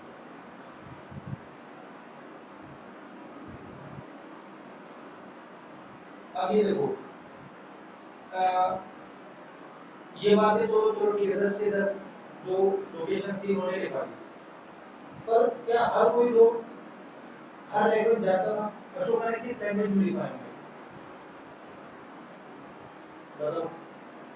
अगर यहाँ पे साइन बोर्ड सारे तमिल में हो जाए, ठीक है, यहाँ के साइन बोर्ड सारे हटा के तमिल में कर दो, और साउथ के सारे उसमें कर दो पंजाबी में, ठीक है, फिर आएगा मजा। फिर जब गूगल मैप भी खोलो तो वो भी तमिल में, और साउथ में पंजाबी में, ठीक है। तो ये तो फिर चीजें वो हो गई, मतलब रिलेवेंट नहीं हुई। तो क्या था कि एरिया के वाइज अलग अलग अशोका ने स्क्रिप्ट यूज कर रखी थी। यानी कि देखो, ठीक है, यानी कि लिखना है इसमें, जैसे मानसेरा वो शहबाजगढ़ी है, ठीक है, कहाँ पर है? पाकिस्तान में, ठीक है। यहाँ पे जो लैंग्वेज यूज की थी वो थी प्राकृत, और जो स्क्रिप्ट थी वो थी खरोष्टी स्क्रिप्ट।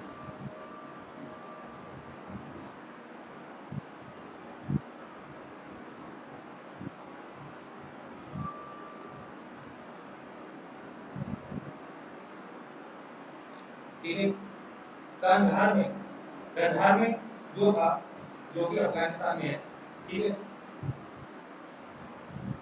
कंधार में, यानी कि वो दो लोकेशंस, यानी कि मानसेरा और शहबाजगढ़ी में जो लैंग्वेज यूज की वो थी प्राकृत, बट स्क्रिप्ट कौन सी थी? खरोष्टी। ठीक है, अब कंधार की बात करें तो कंधार में ज्यादातर जो लोग थे वो किसके इन्फ्लुएंस से थे? पर्शियन से जो वो थे, ग्रीक, यानी कि जो ग्रीस से जो अलेक्जेंडर वाले टाइम में थे, क्योंकि भाई ज्यादा से ज्यादा कांटेक्ट उनके साथ है। ठीक है, तो अगर आप वहाँ प्राकृत में लिखोगे तो सबका नीले हो जाएगा कि ये छापे चले यहाँ पे, और कल तक कुछ नहीं था, आज पत्थर से पढ़ दो क्या क्या लिखा हुआ है। ठीक है, तो हम भी कुछ वो दिल से बनाएंगे, बीच में तीर बना देते हैं, यहाँ यहाँ के होते तो बना देते हो। ठीक है, तो कंधार में जो लैंग्वेज यूज हुई है वो हुई है अरबिक और ग्रीक। अशोका ने यहाँ पे जो इंस्क्रिप्शन है वो बनवाए हैं अरबिक और ग्रीक में, ताकि वहाँ के लोगों को थोड़ा पल्ले पड़ सके। और बाकी जगह, यानी कि बाकी जो 7 लोकेशंस रह गई, ठीक है, वहाँ पे भी अगेन प्राकृत लैंग्वेज पर Brahmi script, Prakrit language in Brahmi script.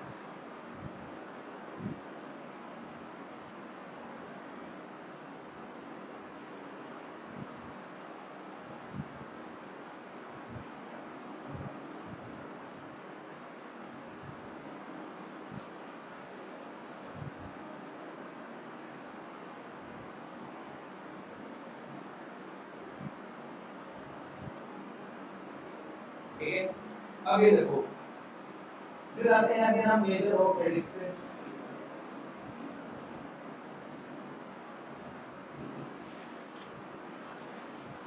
Again rock edict जो कि थे टोटल 14,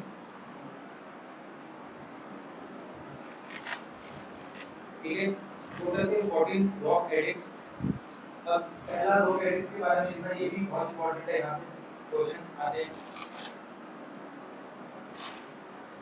कि मेजर रॉक एडिक्ट टोटल थे 14।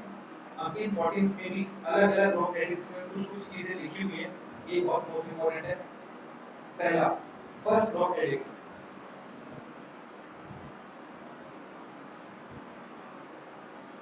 पहले में लिखा देखो, अगेन मैं ये चीजें कहूंगा कि इन पूरे के पूरे 14 रॉक एडिक्ट तो इंपॉर्टेंट तो है, मतलब आप इस चीज को स्किप नहीं कर सकते, बट इसको आप बिल्कुल भी इन फोकस में मत हो जाना कि भाई मुझे तो बस याद करके छोड़ना है, हल्का फुल्का थोड़ा बहुत एक डिटेल में याद रखो।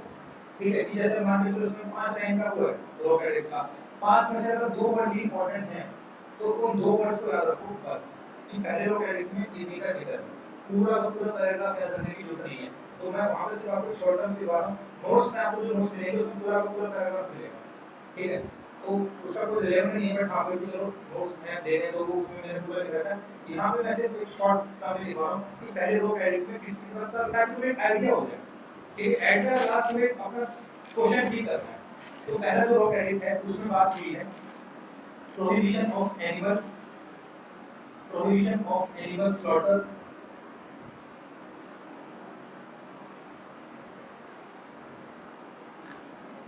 ठीक है, प्रोहिबिशन ऑफ एनिमल स्लॉटर, यानी कि पहले रॉक एडिक्ट में एनिमल जो किलिंग थी उनको अबैंडन किया गया।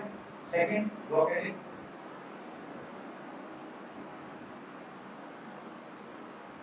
provide the care for men and animals, provide the care for men and animals,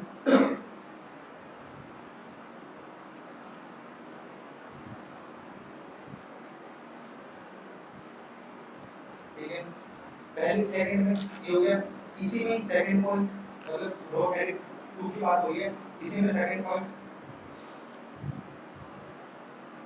it mentions about Chola Chera Pandyas,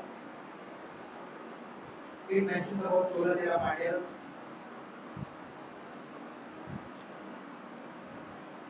kingdoms of South India, it mentions about Chola Chera Pandya kingdoms in the South India।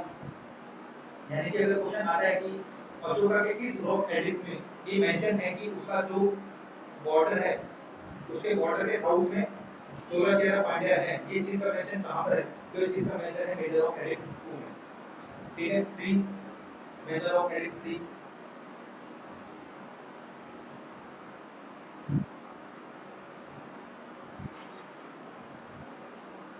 generous to Brahmins, generous G-E-N-E-R-O-U-S, generous मतलब एक अच्छा स्वभाव, to Brahmins,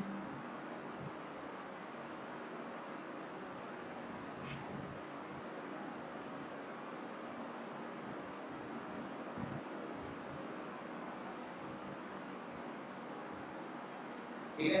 पहली बात तो Brahmins के बारे में एक अच्छा एक कॉर्डियल रिलेशन का मतलब होता है फ्रेंडली रिलेशन बनाना ब्राह्मण्स के साथ, इस चीज का मेंशन था मेजर ऑफ एडिट 3 में। इसी में सेकंड पॉइंट कुछ इंपॉर्टेंट ऑफिसर्स की भी बात की गई है इसमें।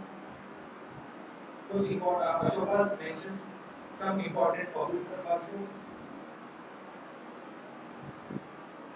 जैसे युक्ता, लाइक युक्ता YUKTA, युक्ता का मतलब होता है सबऑर्डिनेट ऑफिसर्स। किसी ऑफिसर यानी कि किसी रूलर के अंडर में काम करने वाला कोई जो ऑफिसर होता था उसको कहते थे युक्ता।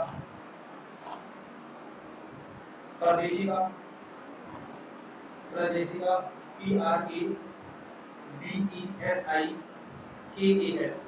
प्रदेशिकास यानी एक तरह से इसको कहते थे हम डिस्ट्रिक्ट हेड, किसी डिस्ट्रिक्ट का हेड। थर्ड इसी में मतलब थर्ड ऑफिसर था राजूदास, यानी कि rural officer.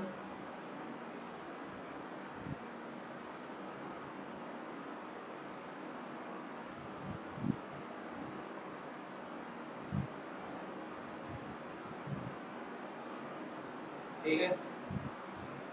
Measure of addict 4 और 4 में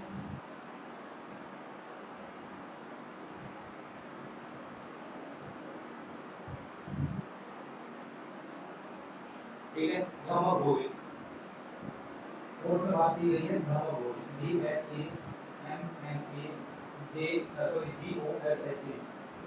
धर्मघोष यानी कि टेरिटरी को अखबार वाला धर्मघोष। फिफ्थ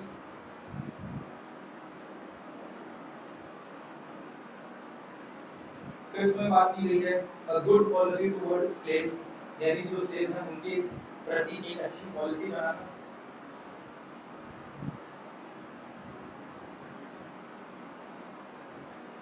ठीक है। और सेकंड पॉइंट इसी में अपॉइंटमेंट ऑफ धर्मा महामातास। ठीक है, appointment of Dharma Mahamatas, spelling है DHAMMA धर्मा महा MAHA मातास MAPTAS, धर्मा महामातास। ये ऑफिसर्स होते थे जो कि अशोका, ठीक है, जो कि अशोका अपॉइंट करता था कि ये कुछ ऑफिसर्स हैं, ठीक है, जिनको अशोका ने अपॉइंट किया किसके लिए, किस पर्पस के लिए कि भाई आप जाओ और धर्म के जो मेरी बातें हैं उनको प्रीच करो, मतलब उनको फैलाओ। ठीक है, अलग अलग एरिया में जाके ये लोग फैलाते थे। रॉक इंस्टीट्यूशंस भी होते थे और ये ऑफिसर्स भी होते थे जो कि इस अशोका की जो धर्म पॉलिसी थी, जो धर्म के जो रूल्स थे उनको लोगों तक बताते थे। तो अशोका ने कुछ ऑफिसर्स को अपॉइंट कर रखा था इस पर्पस के लिए। वर्किंग ऑफिसर को कहते थे धर्मा महामाता, यानी कि धर्म को फैलाने वाले। ठीक है, तो धर्मा महामाता को मेंशन किस रॉक एडिक्ट में है? Fifth. Major rock edict 6,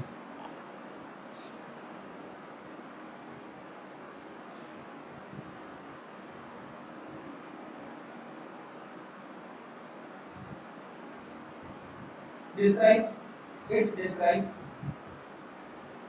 king's desire, it describes king's desire to get informed about the conditions of people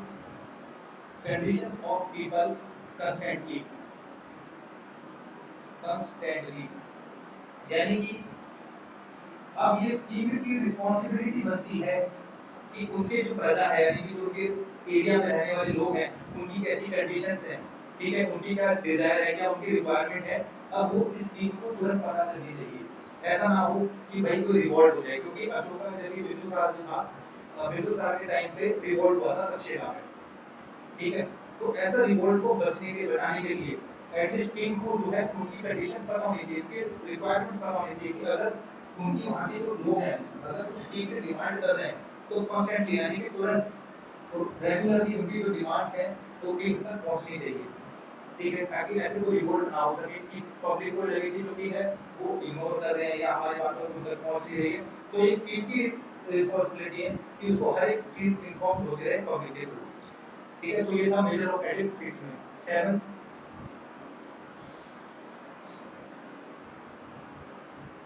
7 में बात है टॉलरेंस टू ऑल रिलीजन, बस कि रिलीजन से टॉलरेंस रहने के लिए किस और एडिट में बात है, तो 7।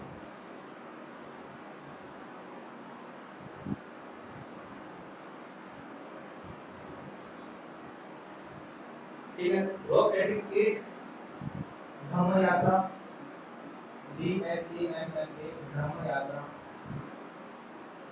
यानी कि जो लोग हैं, जो इंपॉर्टेंट ऑफिसर्स हैं, ठीक है, अशोका के रूलर, अशोका के टाइम पे जो ऑफिसर्स हैं या जो लोग हैं, उनको धम्म यात्रा करनी चाहिए। धम्म यात्रा का मतलब उन जगह पे जाना चाहिए जहाँ पे बुद्धा से रिलेटेड वो जगह है। ठीक है, तो वो हर एक किसी को मतलब सलाह देता है कि भाई तुम्हें ये यात्रा करनी चाहिए, तो धम्म यात्रा, जो कि मेजर ऑफ एडिट 8 में मेंशन है। 9th में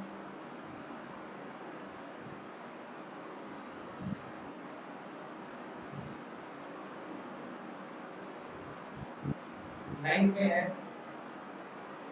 ceremonies of Dhamma, ceremonies of Dhamma, यानी कि जो पहले अशोका के धम्म आने से पहले इनके एरिया में सेरेमनीज होती थी। ठीक है, सेरेमनी मतलब जश्न होता था, तो उस जश्न को उन्होंने बैन कर दिया कि भाई अब से अगर तुम्हें जश्न करना है, अगर कोई गैदरिंग करनी है, तो अब धम्म से रिलेटेड होगी। मतलब वो तुम अब एक एंजॉयमेंट टाइप का नहीं करोगे, अगर तुम्हें सेरेमनी करनी है तो धर्म से रिलेटेड, मतलब वहाँ पे लोगों को प्रीच करो, वहाँ पे लोगों को बताओ। तो इस चीज़ को भी उन्होंने वो ब्लॉक किया अपने रोक एडिट में 9th में। फिर आता है measure of edit 10।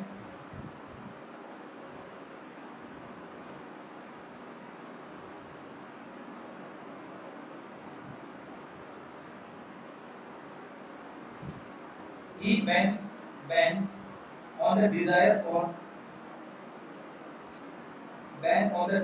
for fame and glory, fame and glory ban कर दिया था। यानी कि जो रूलर होते थे, जो ऑफिसर्स होते थे, हाई ऑफिसर्स होते थे, ठीक है, उनका जो भाई एक रहन सहन का जो वो होता था, जो लाइफ को लग्जरी लाइफ जो जीते थे, उन सभी को बैन कर दिया। ठीक है, यानी कि अब से कोई भी रूलर हो चाहे कोई भी ऑफिसर हो, वो एक ऑर्डनरी तरह का ही जीवन जिएगा, ना कि उसको कोई फेम या कोई ग्लोरी टाइप का कोई सर्विस मिलेगी। आगे हम मेजर ऑफ एडिट 11।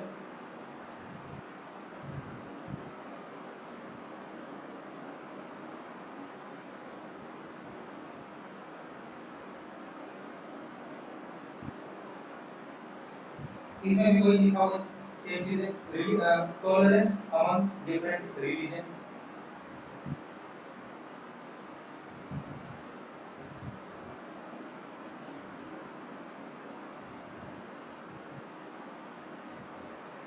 कौन सा था ये भी?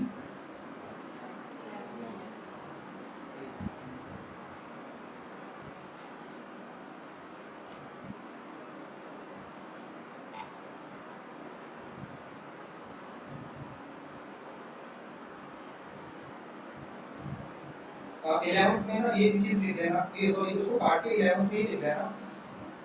ये 12th में कर देना, जो चीज लिखे ना टॉलरेंट रिलीजन टू ऑल, ये 12th में, ठीक है। 11th में है, 11th में है इलेबोरेट ड्रामा, इलेबोरेट ड्रामा, यानी कि उनको और डिस्क्राइब करना कि क्या क्या रीजन है इस ड्रामा को फैलाने का। और 12th में है रिलीजन टॉलरेंस। और 13 जो कि सबसे बड़ा मेजर ऑफ एडिट है, लार्जेस्ट चीज है ना, जिसमें कलिंगा वॉर के बारे में मेंशन है।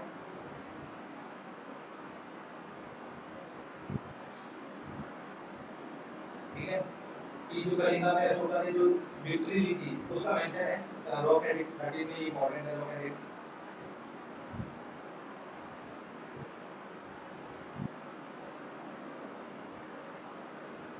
में 14 में डिस्क्राइबिंग एनग्रेविंग ऑफ, एनग्रेविंग मतलब भगवान, describing engraving of inscriptions in different part of country, यानी कि अशोका ने कुछ चीज को माना है कि ये जो हमें स्क्रिप्चर्स है, जो मेरी जो धर्म की बातें हैं, वो हमने पूरे के पूरे जितनी भी हमारी टेरिटरी है हमने वहाँ पे इनग्रेव करेंगे, इनग्रेव मतलब वहाँ पे लगवाए हैं। ठीक है, ये बात लिखी हुई है 14 में। तो कुछ इंपॉर्टेंट है, जैसे आपका 7 इंपॉर्टेंट है, 12 इंपॉर्टेंट है, 13 तो बहुत इंपॉर्टेंट है। ठीक है, धर्म महाभारत की किस लॉ क्रेडिट में बात की गई है, किस लॉ क्रेडिट में ये जो संगम है, जो चोलाज है, चोलाज या साउथ इंडियंस है, उनके बारे में जिक्र है। ठीक है, और एनिमल सेक्रीफाइस किसके बारे में है, वैसा फॉलोइंग है वेरी को लेके क्वेश्चंस आते हैं आपसे।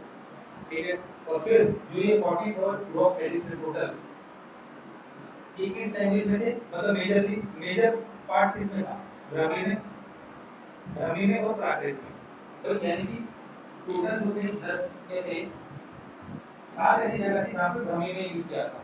ठीक है, अब बाद में इनको किसने डिसेबल किया, जेम्स प्रिंसेप, सुन रहा है। चलो वैसे आगे जाएंगे स्कूल डिटेल में। जेम्स प्रिंसेप था, ठीक है, जिन्होंने इसको डेसिफर किया। डेसिफर का मतलब इसको सुलझाया कि क्या लिखा है, क्या ये पॉलिसीज है, क्योंकि प्राकृत लैंग्वेज में थी और ब्राह्मी लैंग्वेज में, ब्राह्मी स्क्रिप्ट में थी। ठीक है, तो इनको डेसिफर किया जो जेम्स प्रिंसेप ने, बहुत इंपॉर्टेंट है। चलो बाकी फिर कैसे किया, कैसे पता चला ये अशोका में ही है।